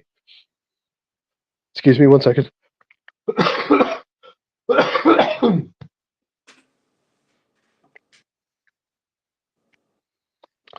You can hear the sensei going, "Come here, you punk bastard!" As he seems to be scuffling with somebody. You hear this other guy going, "Get the fuck off me!"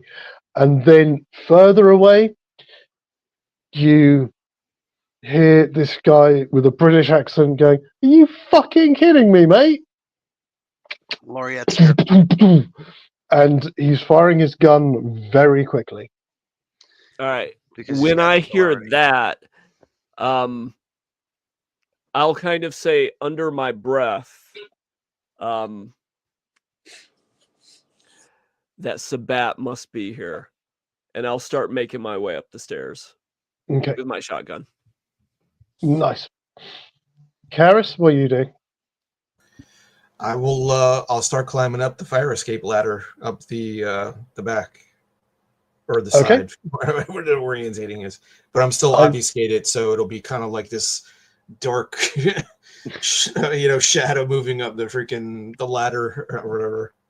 Cool. So by the sounds of it, I mean, as I pictured it in my head, I imagine Thatcher was like almost like directly under the ladder. You were kind of across the way, so you could have a sight of the window across. So Thatch goes up first, you follow him up. So we will go to the start of a new round. If I can have initiatives from everyone, please. 3 successes. Fantastic. All right. Shit. I'm sorry. Tell me the numbers. Sure. So it's wits plus alertness, difficulty 4. 4. Okay. 6. I have 4. I got 4. 4. And Thatch.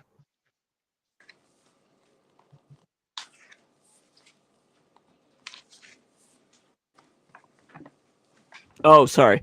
I got a botch, so 2 1s and 2 successes. Okay. So so you botch, so you don't get a go this round. You are climbing the ladder. No, you got 2 successes, 2 failures, so it's just a 0. Oh, so it's a fail. So you go last. So we'll say you've got to the top of the ladder. You've got your jacket caught on something, on a nail or something sticking out, and it's going to take you a few seconds to extricate yourself. Wardrobe malfunction. Got it. Exactly. Is that Thatch's nipple? Oh dear God! What I have a feeling we should rename this episode Thatcher's nipple. Thatcher or Andrew's candle. Mitchell. As long as it's not Andrew's taint. That's no.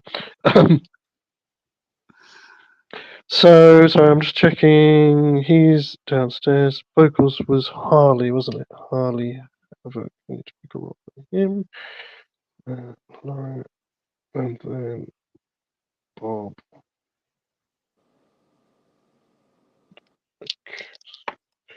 Oh, she's going to go last because she's on -2s. A little bit better. 3.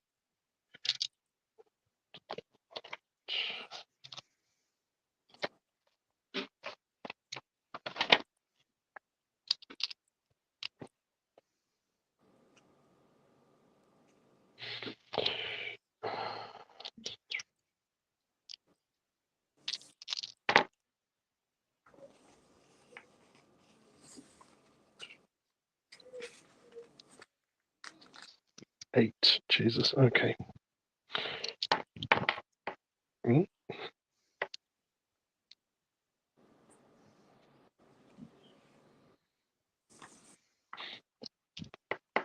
Okay. Fantastic. So, top of the round, not surprisingly, is our British friend Laureate, who is somewhere up there, and he is firing his gun, which has got, and he's using his celerity, so his first action, a gunshot runs out. You hear a scream, and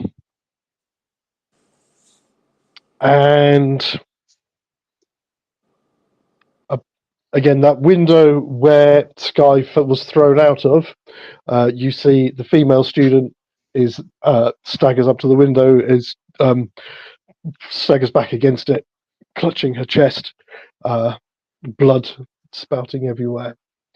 That's Laurie on his first action on an 8. He can then get his second action on a 7. There's another gunshot goes off, and she drops out of sight, taking another round to the chest. That's him on a 7. Then next actions we go on a 6. So Sam, we're with you. All right, another swing to knock this bitch out.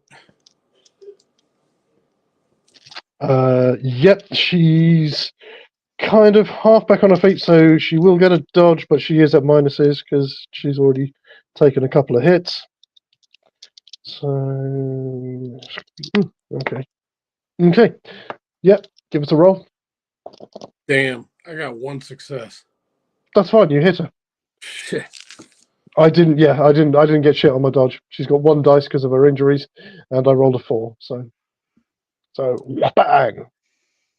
It's not the best hit, but still with your strength and everything else. So just roll your strength. So your 3 dice, difficulty 6. 4 dice. No, 4 dice. Yeah, sorry.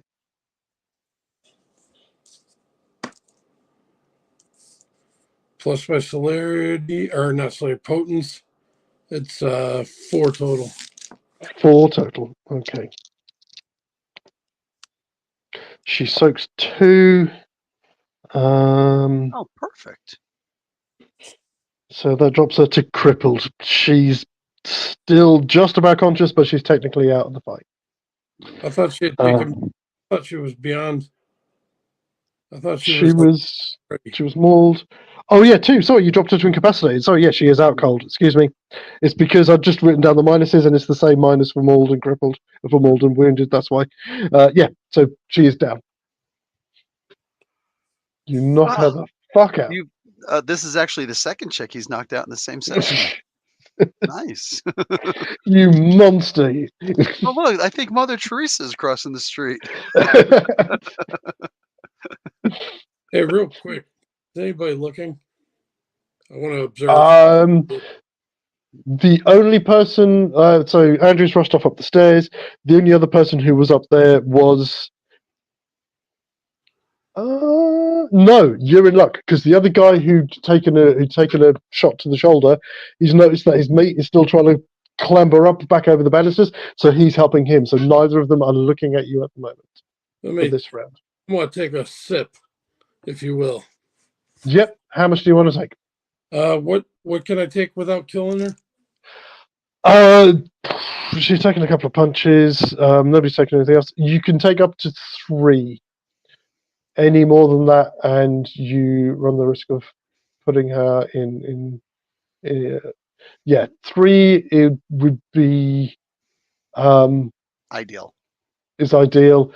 4, yeah, she's going to be feeling like shit. 5, she'd need to go to the hospital. I'll do 3. Yeah, and the most you can take in around, I think, once you've started feeding, is 3 anyway. So, okay, you get 3 back from her. Fantastic. Moving on. So we've got Laureate on a 6. You hear thatch, when you get up to the top there, you kind of, again, you're messing around with your nipples. From inside, you can hear the sound of what sounds like a handgun clattering onto the ground, and something's happening, but there's no other shots, and then smacking and bits and pieces. That's what's going on there. So next we're on Karis on a 4. Okay, am I at that's what do I see? Am I, because I could always climb around on the ladder where Thatch is at. I'm assuming that last round your actions were getting up the ladder, so you will start this round. You've passed Thatch. There is a window that goes into the back room to the apartment. It's not the cleanest of windows, but there is light further into the apartment.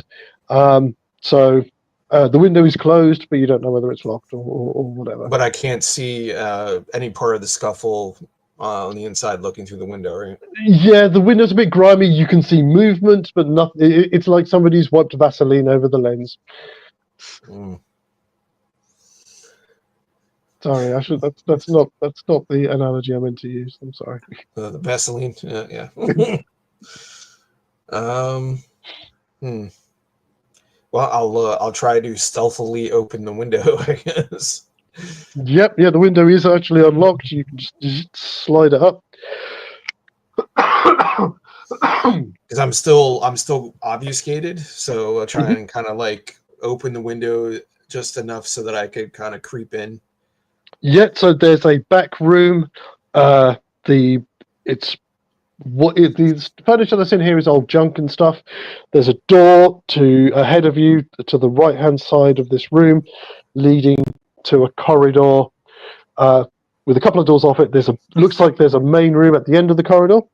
Mm-hmm. You can see the door that everybody else has been coming in and out of, just close to you in the corridor. There's a couple of doors on the left hand side. You can see just beyond that the window that's been shattered, as I said, and then at the far end of this short corridor is the main room. You can see a couple of people. You do see Laureate there. He's you see him kind of sidestep as the sensei comes in with a flying kick, lands down and spins round, and Laureate backhands him across the room, literally takes him off his feet, and he flies against the wall. At the moment, he hasn't seen you. So I guess my round is. Oh, you wait till you're plugged back in there. My round is okay. All right. So while I'm no, go ahead, man. Yeah, and you can see. Sorry, yeah, in the corridor, slumped sort of between the broken window and the door, is the female student who's bleeding out. Who's bleeding out, and there's the sound of a scuffle coming from one of these doors. There's a frying pan comes flying out of one of the side doors on the left-hand side, and you can hear a sound of a scuffle going on in there. You recognize the voice of the singer, Harley Havoc, going, "Get off me, you fucking bastard!" And there's like a boom, boom, boom. All right, so as I'm creeping. Oh, I'm sorry, guys. No, it's okay, man. So as I'm creeping closer towards where Laureate is, I pulled my Glock out and make sure the safety's off. Mm-hmm. Yep. So as you do that, you pass one of the doors. You see the kitchen in there, and you can see the other male student. Have I added one? Oh well, we've added one in. Doesn't matter. Back up, baby. Having a scuffle with the singer. With the singer, yeah. Yeah, my primary concern is Laureate because he's the immediate threat. The singer, he can deal with this other stuff. We're really here for the Sabbat anyway. So I don't know if that's my round or just these are literally the worst kickboxers ever, dude. Does it? Because I don't even have first aid. Because would first aid fall under survival? at all? Yeah, it would. I mean, there is a secondary skill, first aid. Primarily, it would be medicine if you've got it on your sheet. If you haven't, survival would be the nearest thing. I'd probably up your difficulty by 1, but yeah, if you wanted to try and stabilize her. All right, unfortunately, I gotta Ugh. unfortunately, we got to deal with Laureate first. I can try to stabilize her later. Cool. How are you? How are you for blood at the moment? I have 1, 2, 3. 6. I have 8 blood points. You're fine. You're fine. So again, you could eat, but you're not being compelled by the beast at the moment. The power of Christ compels you. Yeah. But I mean, you've done so far this round is you've crept into the room. If you want to take a shot, then you can. So ouch. So it's firearms plus perception to shoot. Firearms plus perception. I'll up your difficulty by 1 because you're shooting into melee. Because obviously, the sensei is there as well. Actually, no, you're good. You difficulty 6 because he did just get knocked across the room. You got knocked across the room. Yeah. Yeah, that's not in close combat range. No. All right. Oh, it's not that one. It's this one. Difficulty 6, you said? Mm-hmm. 2, 3. Okay, 6 successes. 6 successes. Mm-hmm. Kaboom! Okay, so that's going to be. Excuse me. So what's that? Damage is 4. Damage 4. Is 4. Yeah. So it's 6 successes automatically, and then 4. Well, then 4 dice. Difficulty 6. Okay.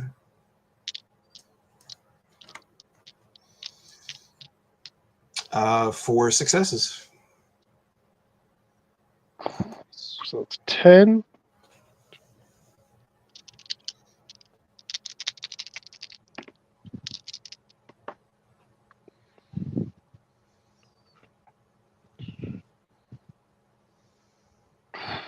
There's a good roll from him, though, for this.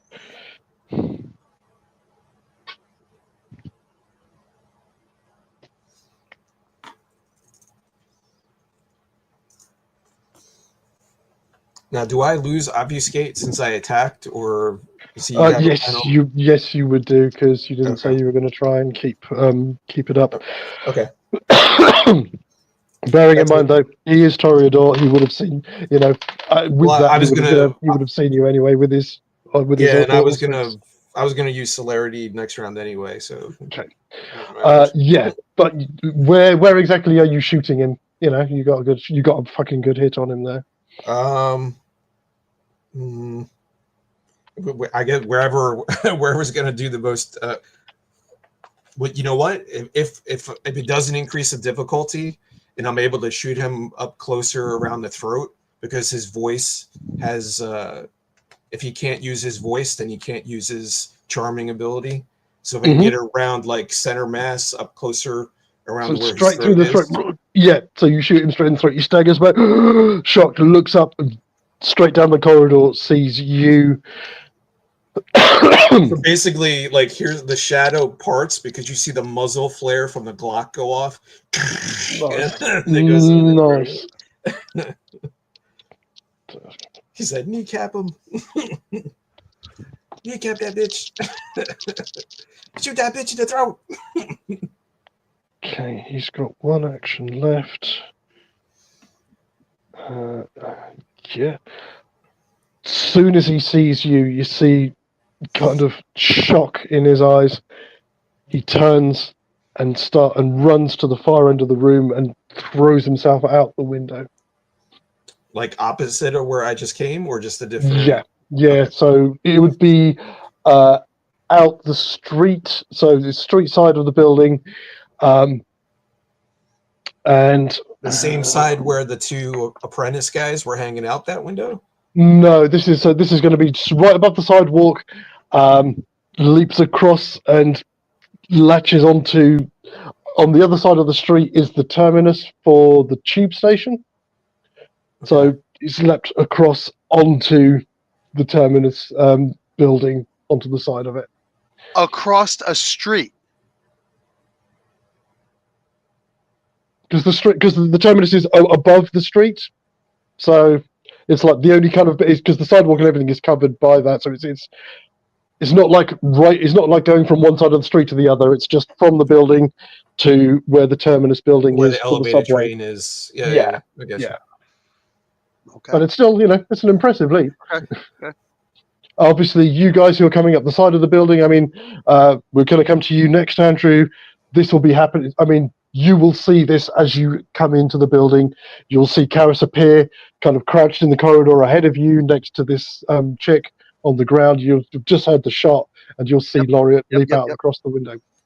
And we're with you next. Okay. I'm going to call out to Sam. He rabbited. We can't let him escape.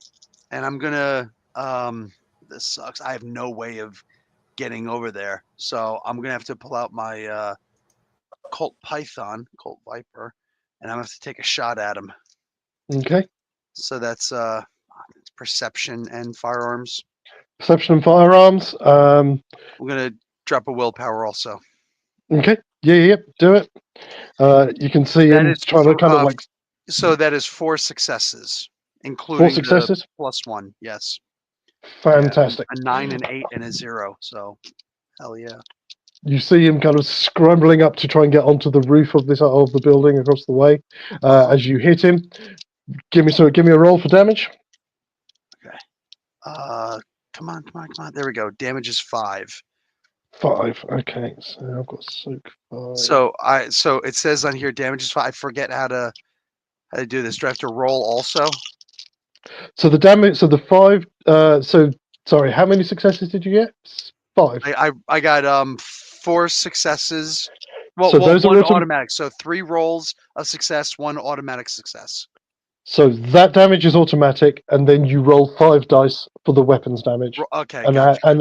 add that to your. So to your 2, 3. So 3 more points of damage. So a total of 7 points of damage.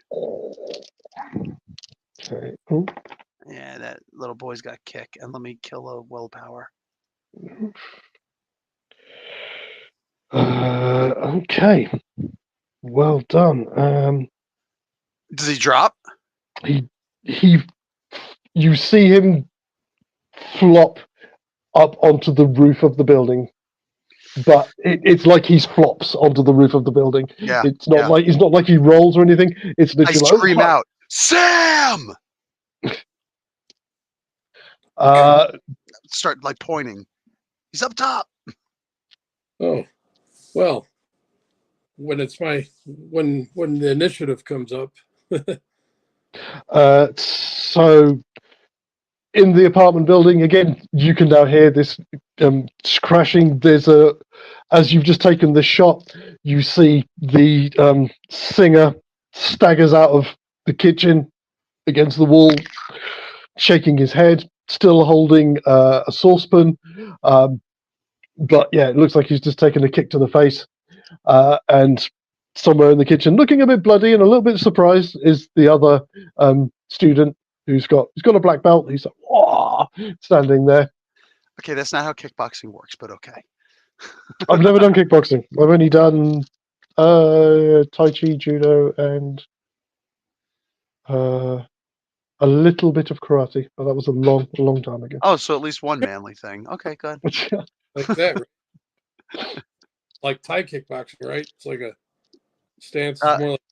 He said Tai Chi, so that's the stuff in the park, the old people. But yeah, kickboxing. No, I did judo for about a year or 2 years when I was a kid. Anyway, okay, come on. Let's go. Sorry. Okay, and at the bottom of the round we have Thatch. All right, so from that back fire escape, was I able to see any of this? Yes, yeah. I'll assume that you've managed to climb in through the window, so you can see the corridor ahead of you. It's a little bit crowded because there's chick lying on the ground. There's Karis kind of like kneeling down, and with Andrew right behind him, and the last thing you would have seen is the singer getting knocked out of the kitchen. So he's probably between you and the other two members of your coterie. If I could try to like maneuver to the window, I'd try to take a shot at Lariat. Okay, so by the time you get there, he was out of sight.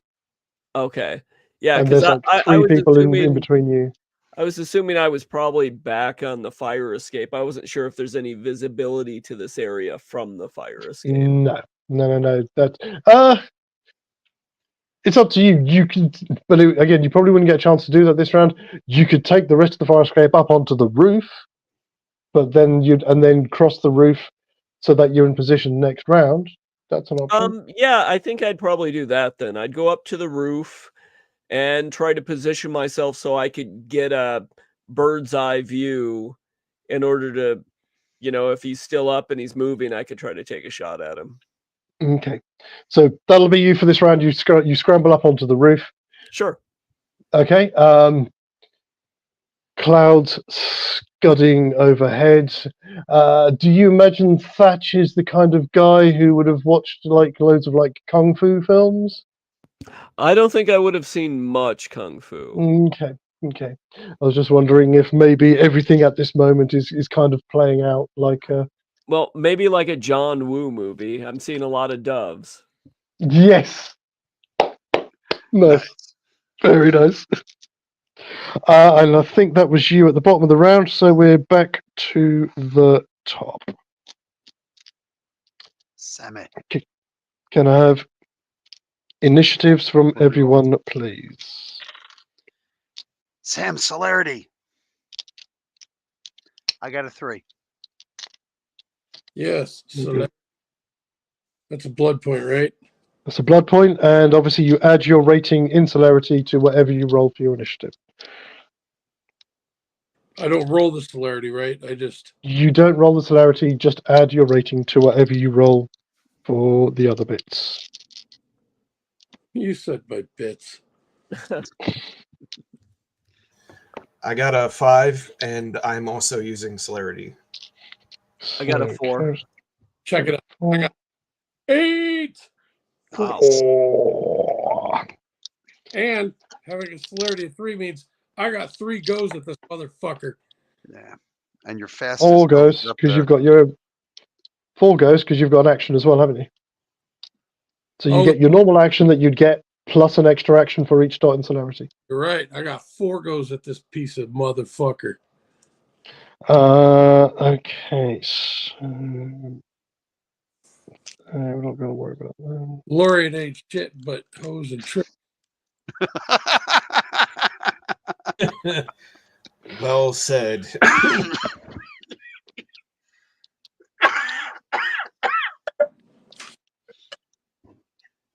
Make Laureate my hoe.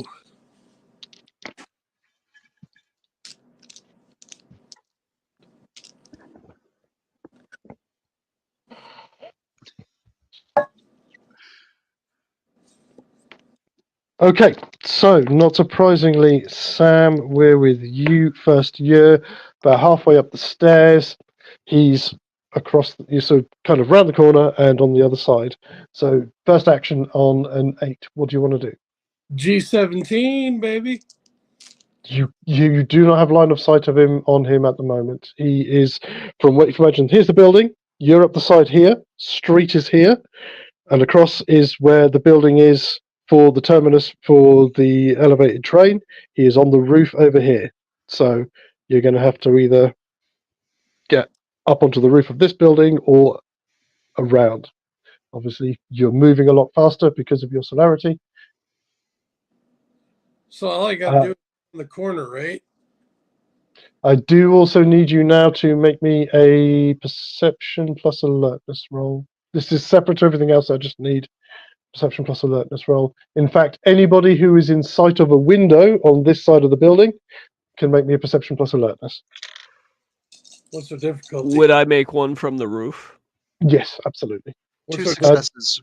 Difficulty 6. Unless I say otherwise, it's difficulty 6. All right, 1, 2, 3, 4. So I got 2 successes on that storyteller. Fantastic. I also got 5. I got a hand. I got Yes. 4. Okay, so all of you do at some point of this round to do notice, because of the gunfire and stuff from the dojo. Some people have started coming out into the street trying to see what's going on. So just be careful if you're going to start doing some supernatural shit. Mm. So I'm just going to come around the corner looking like a normal person with a Glock 17. Okay, so that's your first action. So that you've run round. That's you on an 8. It's going to be you again on a 7 because you still. How are you going to get? You're on ground level. There's building that leads into the terminus through this turnstile or whatever. How are you? Hold on, I thought you said he was hanging from. No. He's up on the roof. Over and flat. So last round he leapt through the window, grabbed onto the building. After he'd been shot by Karis, he then got shot again by Andrew as he was scaling the side of the building. Took another hit and managed to flop over onto the roof. So he's out of sight on top of the roof. Well, shit. Okay, well, let me. There's a rumbling sound as you see there's a train rolling in towards the station as well, just to add some extra pressure on there. With that knowledge, can I retcon my running around the corner? Of course. Okay. Because I misunderstood what you were saying. Sorry about that. Sorry. So I noticed people looking at me though right now. They're not looking. They're looking to see what's happening because they've heard gunshots and they know that their people have headed over there. So if I see anything or if I do anything stupid, natural, they're gonna notice. Yeah, I mean it's shadowy. There, the lighting here isn't great, but people are aware that that shit is going down. Okay, so using my celerity, but not full celerity. Mm-hmm. I wanted to make it look like I'm just naturally a quick guy, and I'm gonna get up to the roof as quick as I can. Fantastic. So you can scale it, you can climb it, which would be a dex plus athletics. You can jump it, which is a straight strength roll, depending on, and it's something like each success, and obviously your potence does apply to this. If you're leaping straight up, it's 2 feet vertically per success. Okay. So that's a minimum. So that's automatic. That's 6 feet that you can jump just with your potence, plus whatever you get on a strength roll to get up onto the roof. Feet in the air is going to be pretty. That's they say white men can't jump, so I won't be jumping 6 feet in the air. That'd be a little too obvious. So I want to do as natural looking scaling as I can, as fast as I can, without looking supernatural. Okay, I mean you could do it because of where you were on the stairs. You could say almost like a mini leap, like onto the broken window, and then use that as a stepping stone up onto the roof. How's that? Okay, so what do you need beyond that? So if you're going to climb it, then as I said, there's going to be dex plus athletics. If you're going to jump it, then it's a straight strength roll. I'm not jumping it. That's a little too obvious. Okay. I got 2 successes. 2 successes on strength plus athletics. That's fine. Yeah, you scramble up there. As you guys are doing this, from out of the shadows down below, you see Cord run across. Hey guys, need some help over here. There's some people who are injured, trying to distract them from what you guys are doing. Nice. So that was on an 8. Now on a 7, do I have a clear shot? So you can see across onto the roof. You can see him kind of picking himself up. You can see, I mean, you probably can't, but you're on the roof with Thatch, who's up there as well.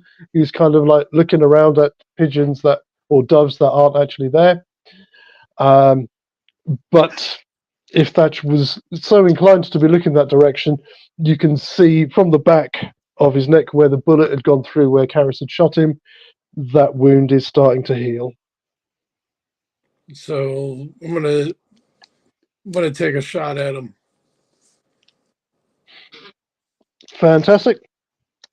So perception. Plus 5. Yeah, perception plus firearms. I'm gonna make it's a 7 anyway, isn't it? So I'm gonna make it an 8 because there's a distance. You're shooting across the roof. He is trying to. He's got a degree of cover, so it's going to be a 7. I got 1 success on that. Okay. He wasn't dodging because again he's healing at the moment. But 1 success, so that's 1 automatic success plus. What is it? 4 for was it 5 for a Glock? 4 is damage on a Glock. So roll the 4.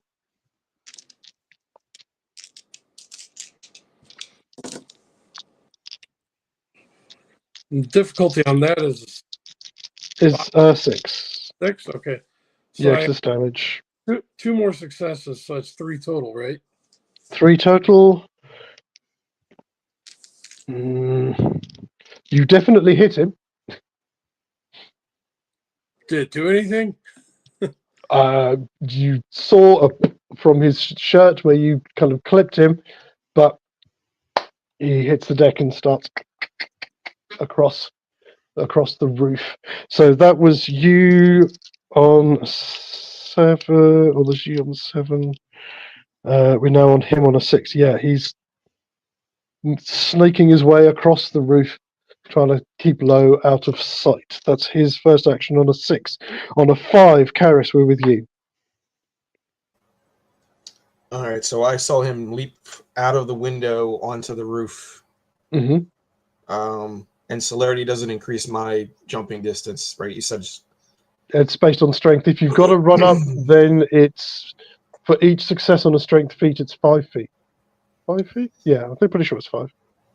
Might be 4, but we'll say 5. That's what I've said. so. What? And I'm sticking with So it. is there? What is the distance if I did like a running jump to mimic what he did from the window? I'll be looking for a couple of successes from you. Because I have strength 3, so that would give me like 15 feet. I could jump 15 feet, basically. Yeah. Anything else added to that, like athletics or? So the roll itself would be a strength plus athletics, and then the distance that you cover would be the number. I don't know. It's a straight strength roll. Just straight strength. Yeah.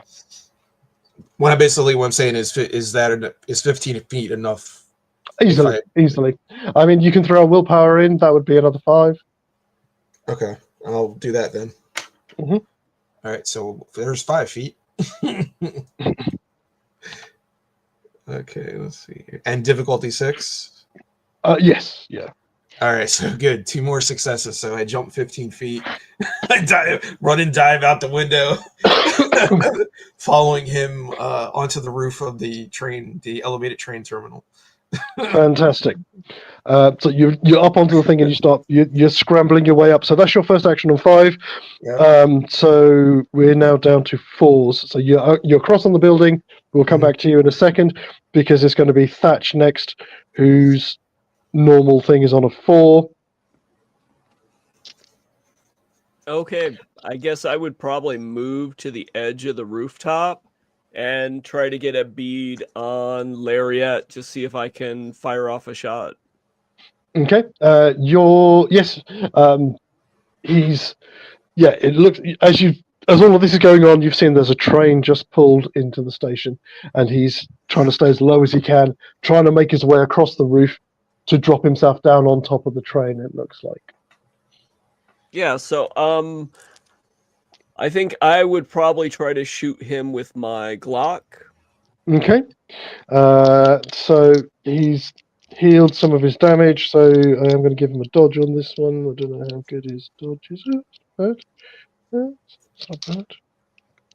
So that'd be perception, firearms.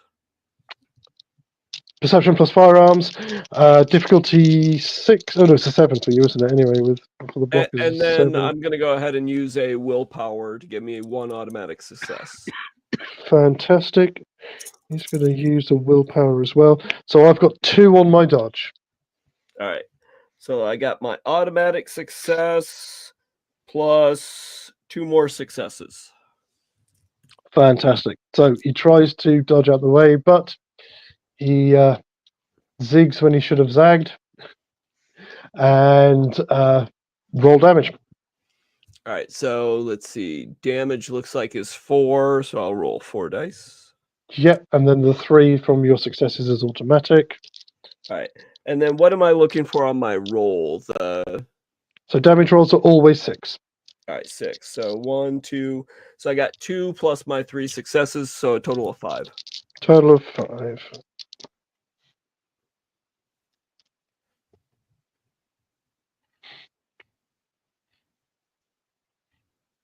You hear a cry and he falls out of sight, but you definitely see him fall.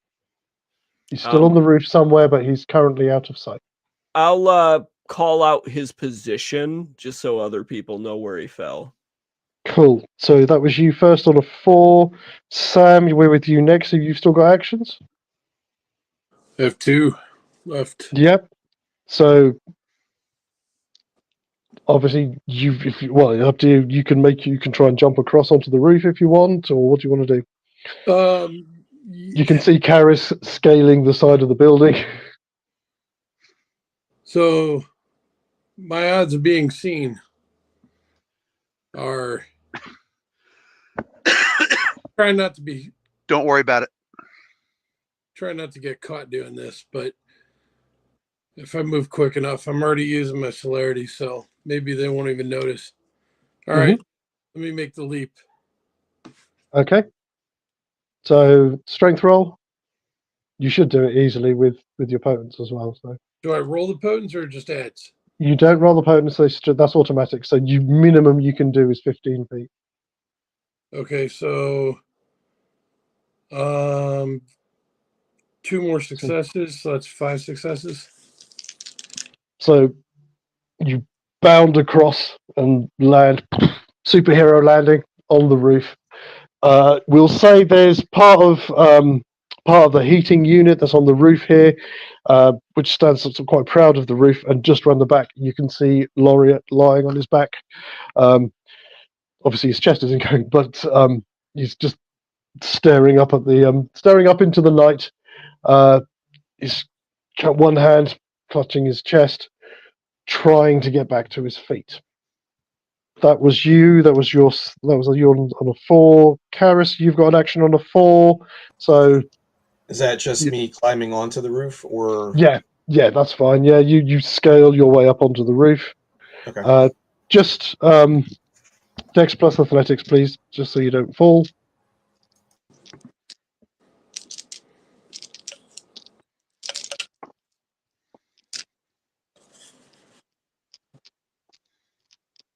Two successes. 2 successes. That's enough. Fantastic. The other person who is going on a 4 is the singer, who is still in the apartment, in the corridor, holding onto a saucepan, and he's just staggered out of the kitchen, and he's Holding right on behind. to a saucepan. Yeah. Which is now coming straight at your head, Andrew, because he's right next to you. And, Dodge. you fucker! Yep. So give me roll your dodge. Okay, so that's dexterity and dodge, right? So are you going to be attacking this round as well? Because Yes. you'll need to split. Cool. So you'll need to split your dice pool. So what's your biggest dice pool? Is it your dex and dodge, or your dex and brawling? Dex and brawling. Sorry, dex and brawl, is it? Mm-hmm. Which is how many? 6. 6. So -1, so that's 5. So you've got 5 dice to play with. So it'll either be making a dodge on 2 dice, and then you've got 3 to try and hit him with. Okay. Do I have to? I don't understand. Do I have to use my brawl when I attack him? Because you don't have celerity. If you want to do more than one thing around, no. Slap myself around the face. Everyone gets a free dodge. So if you were trying to do more than one dodge, then you would have to. Gotcha. You don't have to. So My bad. Roll for my dodge. Yeah. 1 success. 2 successes. 2 successes.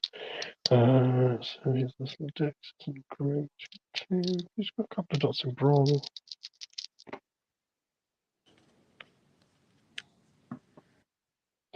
He's gonna clip you with a saucepan. So it's just going to be strength. I can't imagine it's going to. It's bludgeoning. I've got 1 fortitude. It's blunt, so yeah. So blunt, so it's going to be halved. It says But with this potence, it's still going to be 2 to soak. okay. Well, I've got 1 fortitude and 2 Fortitude stamina. isn't. So I roll 3. Yes. I soaked 1. Okay, so so you're bruised. There's Okay. boom, Doesn't do you get it. hit.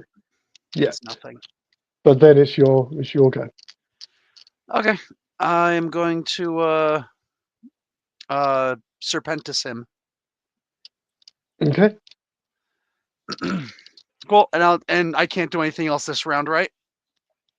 If that's all that's yeah. Done. I'll just hold him. Fantastic. Nice. Glassy eyes with a nice smile. You stood there with the frying pan. You are aware of a movement out of the corner of your eye, which is the other guy the other kickboxer comes running out. Hmm? But seeing that he's not doing anything, he pushes past you and starts tending to the girl on the ground. Okay, that works. Fantastic. So that was on 4s, that's on 3s. Anybody else got an action on a 3? I have an action whenever. I still have 1 action left. Yeah, I still have 1 left also. Fantastic. And you're both up on the roof? Yeah. So you're both up on the roof with Laureate, who's trying desperately to get to his feet. He's spent as much blood as he can this round, so he'd healed as much as he could, but then took another couple of hits. So at the moment he's down. He's kind of dazed, staring up at you guys. You motherfucking bastards! You fucking cunts! I would have fucking killed you another fucking chance. Fuck Execution you! style. Fuck you all! I think that's a double tap. Yeah, I'm gonna go ahead and shoot. Oh, we lost you there for a minute, buddy. So I'm gonna go ahead and shoot him. Okay. You don't even need to roll to hit. Just roll me some damage. I mean, he's so far down. It's almost impossible that you're not going to in-cap him. So we will say. Do I get Really? Yeah. He was All crippled. Then if Sam, you do your damage, I'm gonna stake him. Well, hold on. I was gonna ask. Oh, you know what? Go ahead and stake him. I got an idea after that. Well, we got to make sure he's incapacitated. So do your damage. So he's definitely out, and then I'll try to stake him. When I roll the hit, I get to add that to damage. You don't have to roll the hit. He told you that. You just got to roll damage. But if I roll damage, I'm only rolling 4 dice. And he's at crippled. Right. I understand what I'm saying. Normally, when you roll to shoot, the number of those successes adds to the damage. So I'm only getting 4 dice by not rolling to shoot. So do I get anything to add to that since I'm just rolling damage? Okay. Does that make sense, Max? Mm-hmm. It does. So, I mean, it's up to you. He's virtually incapacitated. He can barely stand. So it's up to you whether if you want to shoot him for effect, you're more than welcome to shoot him, or you could just straight up stake him. Up to you. Oh, then if he could straight up stake him first. Mm-hmm. I'm telling you, stake him first. You stake him also. I don't have it. Karis, stake the fucker. Okay, All right. Okay. Karis stakes him. Now, he's incapacitated. I was under the impression that the head will work just fine. I pull out my K-bar and I'm cutting his head off. And breathe, although as the case may be. Okay, so Karis, again, don't need to make a roll to hit, just need damage for the stake, please. All right, so it's automatically 2 for stake. Yep, you need minimum 3. And then I need you said I need a minimum of 3? Okay. It's a minimum of 3 to stake. All right, so it's 4 altogether. He's got 2 from, because it's strength plus 2. So, he's staked with a 4. Yeah, he is. Yep, you drive it straight into his heart, and he stops moving. I will take that K-bar and cut his fucking head off. Okay. There is also the sound in the distance of whoop whoop. It's the sound of the police. Still cutting his Oh fuck. shit! Listen, I'm on a roof. They don't see me cutting a head off. No, they don't. But it's a ways off. But just to let you know, there is a time factor here. I'm still taking a head, and a K-bar is really sharp. All right, when he cuts the head off, I can always just obfuscate and move in shadows with it. So, and then get off. Thatch, what are you doing at the? I mean, you're still up over on the other roof. Yeah, I think hearing the sirens, that sort of thing, I would probably fireman slide down the fire escape. Getting to the bottom, I would, stealth out. Cool. Yeah. And Andrew, you're back in the building. Yeah. There's the cops right outside. I heard the siren also. It's in the distance, but Oh. yeah, It's still time for Okay. get the fuck out. yeah, you've got a couple of minutes, maybe two, at most 5 minutes before Gotcha. you reckon. Okay, cool. I'm gonna take the frying pan out of this guy's hand, hold it up, smile real nice, and smash his damn head in. Fantastic. So we'll come to that in a second. While you're doing that, I'm taking it you're doing that as the other guy has lifted the girl up as gently as he can and is moving her out of the place. So there's nobody else in there but the two of you. Yeah. Okay.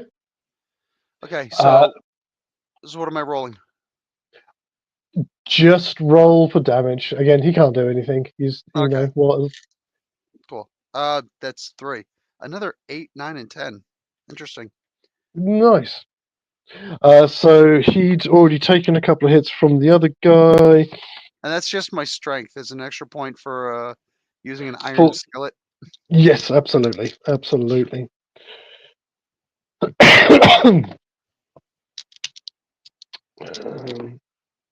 Ooh, that's nothing on his soak. You take use on that. You did 4, wasn't it? I did 3 points of damage. 3 points of damage. With my 3 strength. And then 1 for the weapon as well, yeah? Is that what it does? Okay. Yeah, we'll say that's what it does. So that drops him. So that incaps him. So Nice. he is unconscious. Perfect. And then are you just like, fuck it. Boom. Are you finishing him off? Are you going to have a knock? No, I'm not going to kill anyway. this guy. I'm good. I don't need to kill this guy. I will take a little sip. Okay. So I can heal. Cool. And then I'll bring him downstairs and shove him in the van. Okay, so the other guys from the dojo are they're looking after the 2 people from across the street that Sam had knocked out. The sounds of sirens are getting closer. As you appear with him, you see Thatcher appear from around the back of the building, but I'm taking it you're just going to slink off, are you, Thatcher? Or what are you going to do? I mean, I think I would stealth off back probably to Carter's car. Like, fantastic. Stealthing more to not make it obvious that I was at the apartment shooting guns and stuff. As you're coming down the stairs, Andrew, you see Cord's kind of like directing the others to help everybody. As he's doing so, he's slowly stepping back from the crowd until he can step behind a lamppost and just miraculously disappear. Bullshit. I call him over. Tell him to put him in the van. I'm going to walk over to the guys while I still have a chance, to everybody who's there, and I'm going to start using my presence. And I'm going to say, guys, listen, you know the reputation us kickboxers get. We're more than capable of pleading the 5th. Please don't mention that I was here. Okay, so I'm going to need a roll for your level 1, or... I'm going to use the level 1, but I have 2 dots in it. That's fantastic. So presence level 1. There we go. There it is. So charisma plus performance. If you difficulty 7. So the that's number expression. Expression for you. Yeah. 7. The number of successes you get is the number of people that you can affect. You're going to need, for the number of people who are here at the moment, you're looking at least 3 successes, please, buddy. Well, it's 4, so that's 5. And actually, one of them exploded.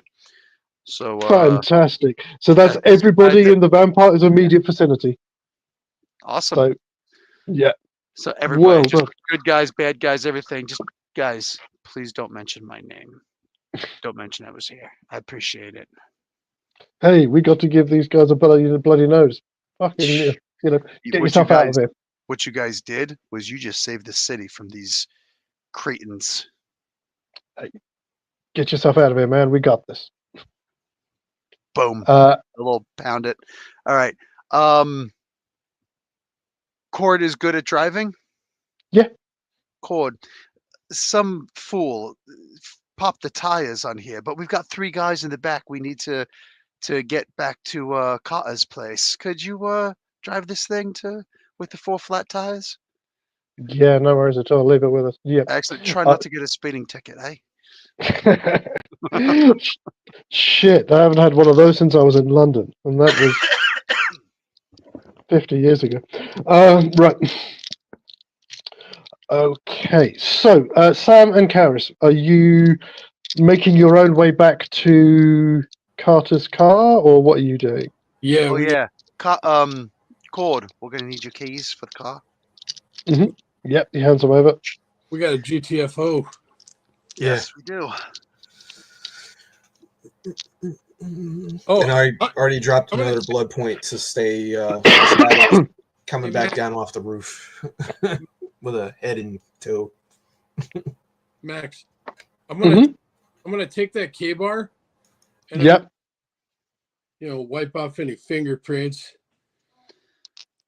and I'm gonna throw it as far as I can the opposite direction that we're going. Fantastic. And with my potence, I think I could probably clear a block, right? Oh yeah, easily. Put this guy's fingerprints on, so it looks like he cut off his own head. Hey, there we go. I'm joking. Don't do that. Don't lead anything back to him. No, some guy who died 80 years ago apparently cut off somebody's head. But, what you do notice is once you've cut his head off, his body starts to very rapidly decompose. Okay, because my other suggestion was going to be we could always wait till the next train passes by and throw him down onto the track so he gets run over, but there's no need because once the sun comes up, this thing will be completely disappearified. On the roof anyway, so no need to throw the K-bar. That's just that'll be blood. K-bar. Yeah, keep the K-bar. I was just thinking I'd get another one if I had to, but this one. But that's your K-bar. Ooh, the pussy. I mean, vampire. But this is my K-bar. There are many like it, but this one is mine. Right. Yeah, before we dispose of the body, does he have anything in his jacket pockets or pants pockets? We're looting the body. Yeah. Yeah, he has car keys, wallet. Yes, car key. He doesn't have car keys. A wallet he does have that's got it's about $5,000 in his wallet. Oh, let's take that. Chump change. There's he does have keys on him, or he doesn't? He doesn't have any keys on him. He's got like a medallion around his neck. That looks like it's made out of solid silver. What neck? I'll take the medallion. That will be recognizable. In his wallet. He's also got a notebook as well that appears to have like song lyrics, maybe a couple of poems and stuff scrawled in it. Oh, so Blue's Clues stuff. Gotcha. I'll also take the notebook. It could be used as a focus. Yeah. And you taking his head as well, I take it? Yep. Yes. Fantastic. I can't believe nobody diabolized him. Yeah, I might be able to use my auspex on the notebook. Last time I tried to diablerize somebody, it backfired on me. Listen, quitters never win, and winners never quit. Hey, my cave art. So the goal is don't try.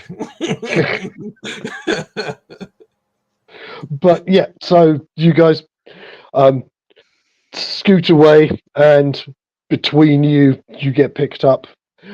Cord is very careful. I got 6 successes on his drive, so like a chauffeur, he's flying Short, casual. flat tires. Yeah, It's just what I'm imagining. and we'll switch the scene back to the theater. Where are you going? Oh, Yeah. Yeah, I guess it works. Yeah. Okay. So we'll switch the scene back to there. So you've got these 3 guys. I'm assuming they're by this point all bound up. You've got Laureate's head. Can I have my willpower back? Especially since I kind of acted like a monster with those guys. Yes, you can. Yes, you can. I have a feeling Is I'm there going to need it. Does anybody else want to claim willpower? Have you done anything that upholds either your demeanor or your nature? I did earlier before all this. Yeah, that's fine. Yeah, you can have one back for that. What was it again? I didn't use any willpower, but what I did Oh, was you did. That's fine. If you haven't lost any, then it doesn't matter. Yeah. Just those who spent willpower. Just so you know, I am playing into the visionary and rebel at the same time. Cool. But yes, so you've adjourned back to the theatre. You've got the 3 band members. Cord will have put in a call to Carter to let him know that you have a gift for him. And what do you want to do with the surviving members of Blood Shroud? Oh, zip tie them, of course, and those would be turned over to Ka'a as well. Fantastic. I kind of am. Me and Thatcher will try to discern what we can from the paraphernalia we've acquired from the head. Okay, so let's do that. So Thatch, with your Auspex, you're gonna. What do you want to start with?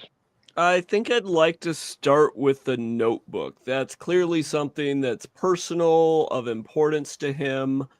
And I think getting a read on the notebook might give me more insight into him, maybe what he's been up to, that sort of thing.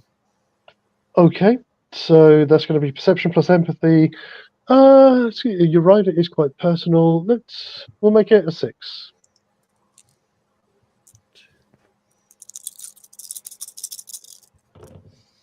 Okay, that's 1, 2, 3, 4, 5, 6, 7 successes. Wow.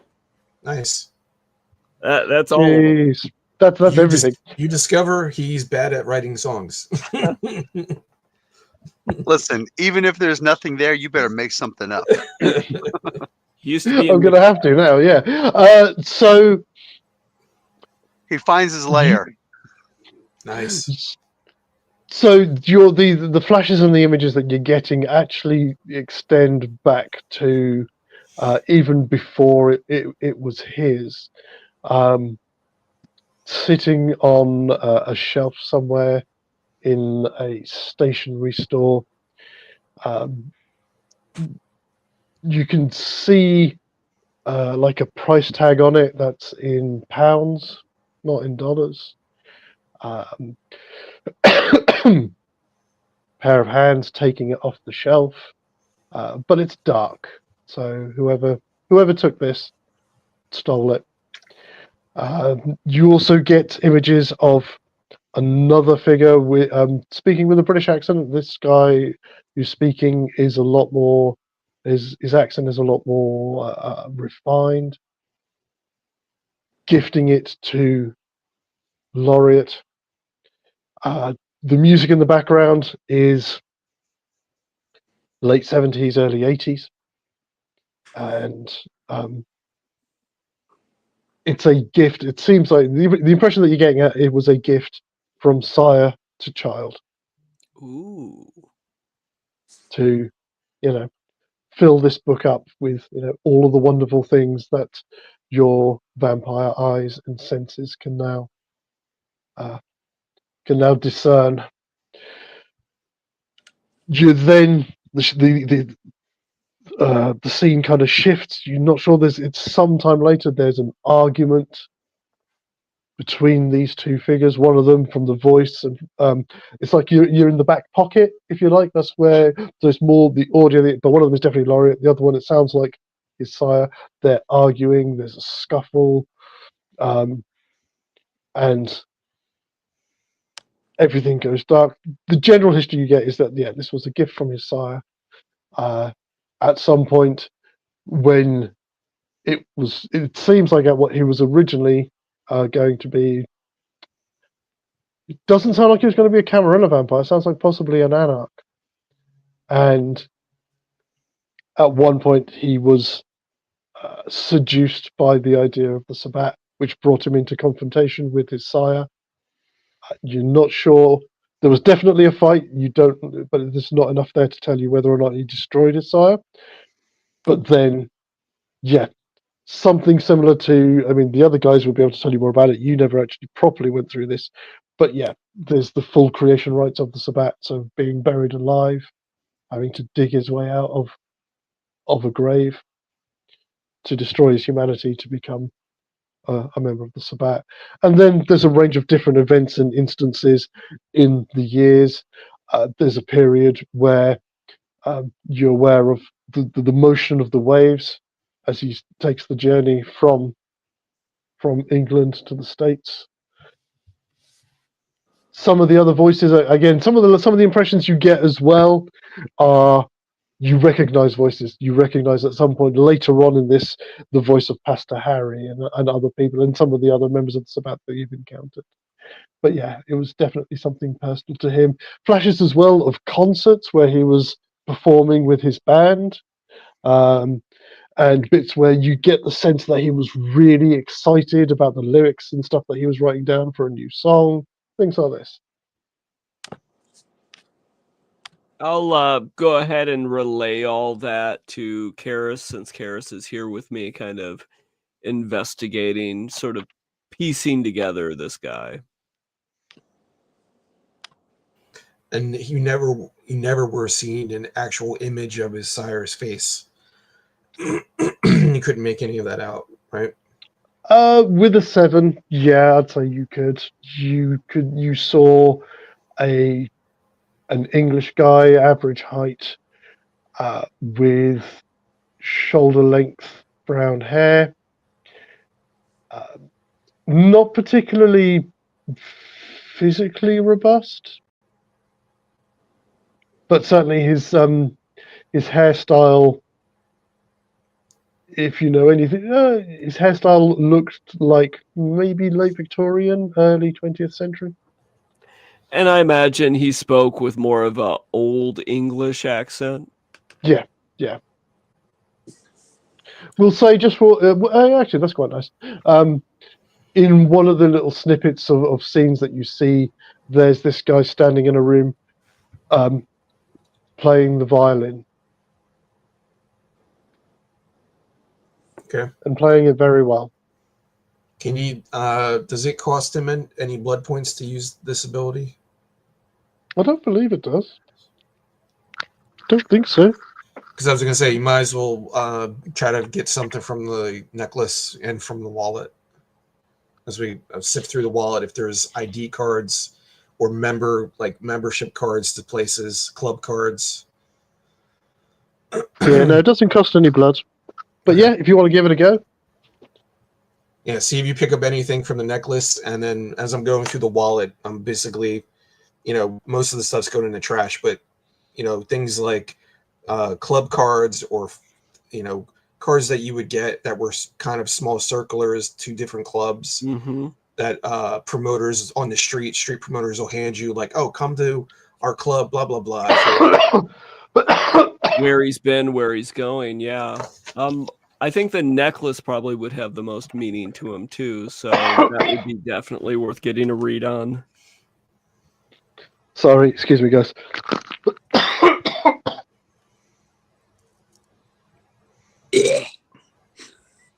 Oh, yeah, that's great. Rum and Coke. Sorry about that. Okay, the necklace. So give us a roll for that one first. All right. What's my goal on this one? This one's going to be the same. This one's going to be the same. So that's a goal of 7. So that'll be 1, 2, 3, 4. If my goal is 7, that's 4 successes. No, I said it'd be the same as the as the notebook, so a 6. Oh, a 6. That's still 4 successes. Fantastic. So this one appears it was a this one actually goes back to his mortal days. It's something that he stole off a market stall on Camden Market in around about 1978. So that's basically all that his super touch can give him is.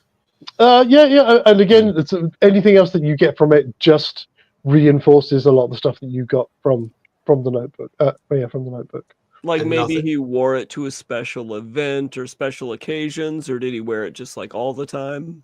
There's with this one, most of what you get and most of the impressions that you have feature a punk chick. You definitely see her. Looks like she was running interference with the market stall, with the marketeer, while he was swiping that and a couple of other things. And there seemed to be like she'd grabbed a couple of things, something for her, something for him. Seems to have been somebody of importance to him. But not someone who followed him into unlife.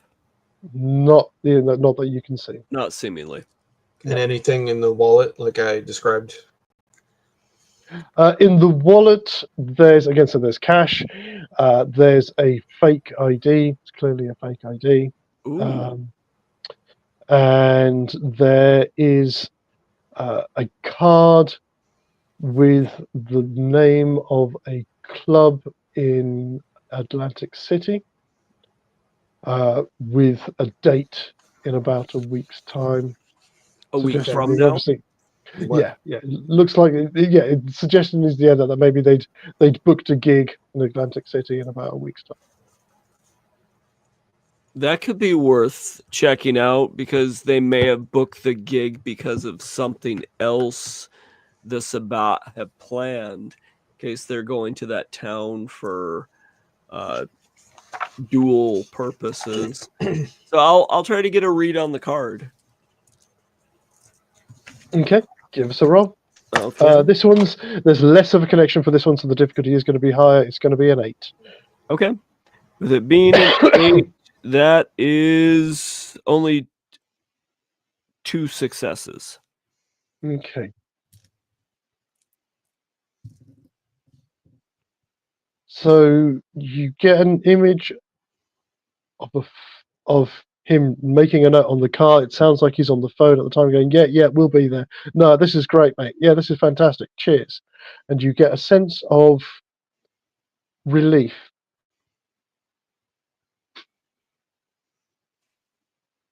It looks like this may have been all business. Yeah, I agree from what you described to me from what Max described. Can I try to get a vibe off of the fake ID? Yeah, give it a go. This one's going to be a 7. And I'll go ahead and burn a willpower on this one for 1 success. Mm-hmm. Let's see. 1, 2, 3, 4. So that would be a total of 5. 5. Okay. So this, it's hard to say when this event occurred. You're guessing sometime within the past 5 to 10 years. But there's a voice that you recognize as that of the late lamented Hugh Bannon. Going, there you go, mate. Welcome to America. as he's handing him the card.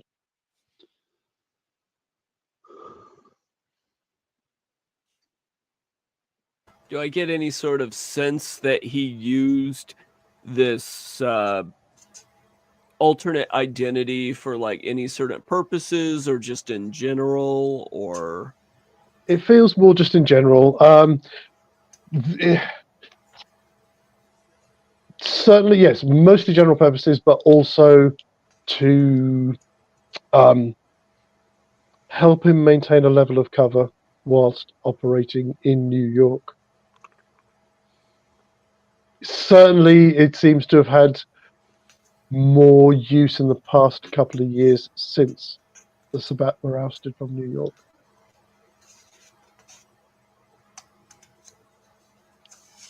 Okay. Thank you, Thatcher, for using your ability. Of course. Hopefully, knowing a little bit gives us some perspective. While you're doing all of this, Andrew, is there anything that you want to be doing while they're dealing with this? No, not really. Okay. So, as this is coming to a close, Carter arrives.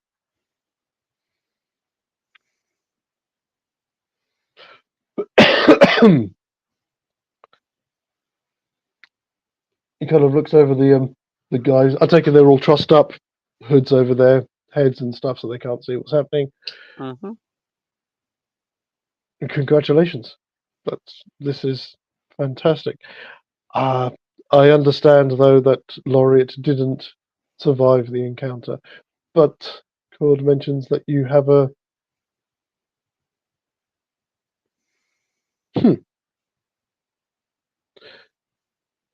It's not quite what we promised the gargoyle, but I'm sure I can smooth that over with him.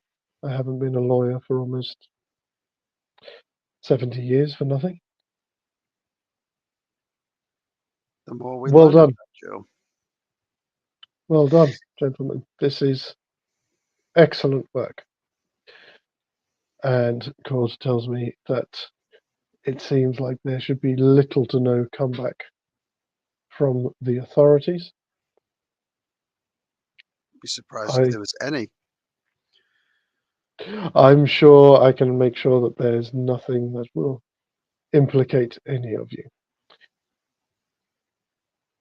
I understand though that a few people were injured in these events. They'll be Again, fine. leave that with me. I will make sure again that there will be no comeback on you. You've done some brilliant work here. No, Carter. I don't think you understand. There will be zero blowback on us. We have a witness who will put us miles away from the crime scene.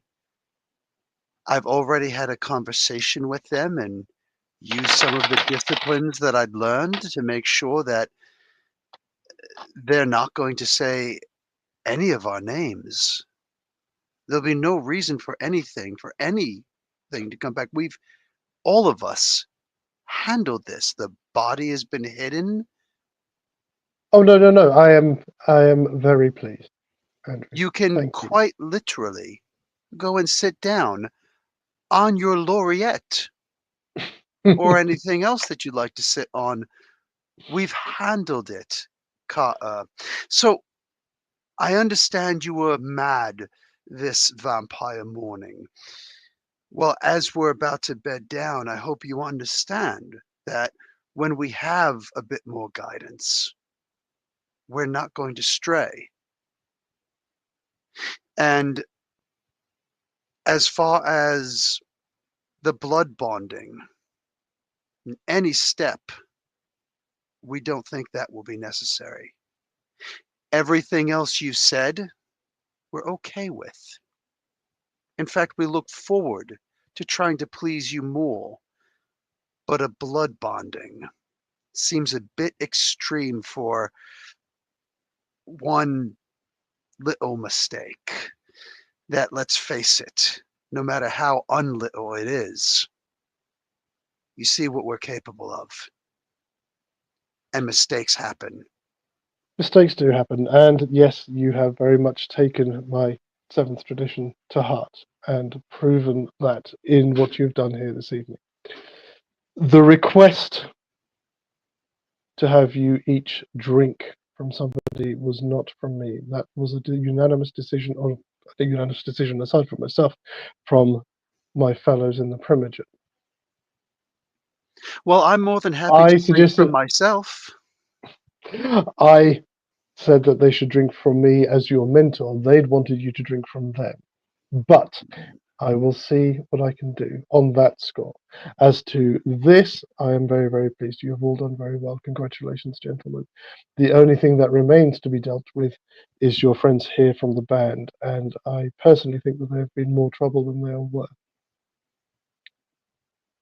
That's I think their act got canceled. Plus 10 karma points. Oh Nice. yeah, yeah. We're not playing Marvel, but whenever we do play Marvel, then yes, you can have 10.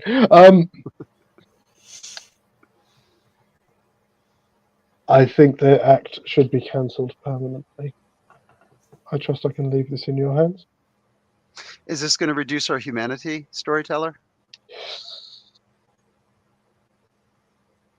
Depends on what your humanity is. Well, mine's 5. So Mine's probably 5. not me. So probably not me. No, you should be fine. Andrew? 5. 5. Thatcher? 6. You're on. You're unmuted. You're muted, Thatcher. I said I'm not real sure what entirely we're doing with them, but my humanity's currently 6. Okay. So yes, it would require a humanity roll for you if you're going to straight up kill them. And Sam? 6. 6. Yeah, so you two, I'd need to make. It wouldn't be an automatic loss, but I would need a humanity roll if you are just going to straight up kill them. I mean, I'm definitely going to feed on one of them. So need to get my blood points back. I think I'm probably unlikely to actually be the one who kills them, but I certainly don't object to the rest of the party doing so. Okay. I don't think we have to kill them. I think this is our domain. And I think that we can use one of the many hidden rooms here to make a bit of a dungeon. Shackle them up. And this way we've got something to fall back on. Interesting. Well, as you said, this is your domain. I will leave it up to you. If you so choose to finish them permanently, then I would not expect you to do that. I'm sure Claude would have no objection to putting a bullet where it belongs. But I will leave it up to you. Just bear in mind that keeping them alive does pose something of a risk to yourselves in case any of them were to escape.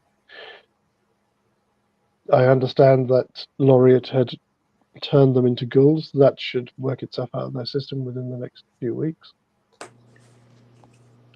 But in this case, will defer to your discretion. What say you boys? Keep them? Oh, do we need all of them? Well, 3 of them. I mean, There's these 3 heads in bags going. I mean, what if we get hurt and we need a good couple points, a good bit of blood? I'm just wondering if how much blood do they have to drink to be bonded and then or become Arguls? They would need drink to 3 times on 3 separate occasions, and it's Would only that be- the equivalent of a blood point's worth of blood. Would that be worth it? I don't for know. them. I don't think so. They're useless. I don't see any use in these people. Not trustworthy. Yeah. Okay, that's pretty much unanimous. But I still gonna need to feed. Exactly. I think their blood is more use than any other part of them. Okay. Just figured I'd put that other option out though. Just to think about. Okay, so if we are decided on that, then whoever needs to top up can top up. Nice. And Yeah, I got to restore 5 blood points. So See, cool. So ends the musical journey of Blood Shroud. As after you've finished with them, Blood shroud, more like blood bags. and again, you don't have to do it. Cord will just snap their No. necks, why would we want to do that? and he will make sure that they disappear. No. And unless anybody has anything else, I'm going to say, scene. You have 2 days of downtime, and when we pick this up, it will be Elysium and your chance to present yourselves to the Primogen. Do you have any other questions you want to ask me about that now? I know there was a couple of things earlier that you were curious about with regards to the Camarilla vampires. Just send the stuff in the Okay. or whatever. Cool. So I'll put in there, so obviously sort of the main people that you've met, main names that you've been mentioned, as well as sort of indicating who is currently on the Primogen Council, which is where we will be picking up next week. So anybody, I will just check my diary in a second because I might be working, but hopefully not. But yeah, so you have 2 days of downtime in which you can be doing, just have a think about what you'd like to be doing over those 2 days, and ping it to me. Otherwise, though, thank you everybody for watching. Thank you for joining us, and we will see you back here next week for the season finale.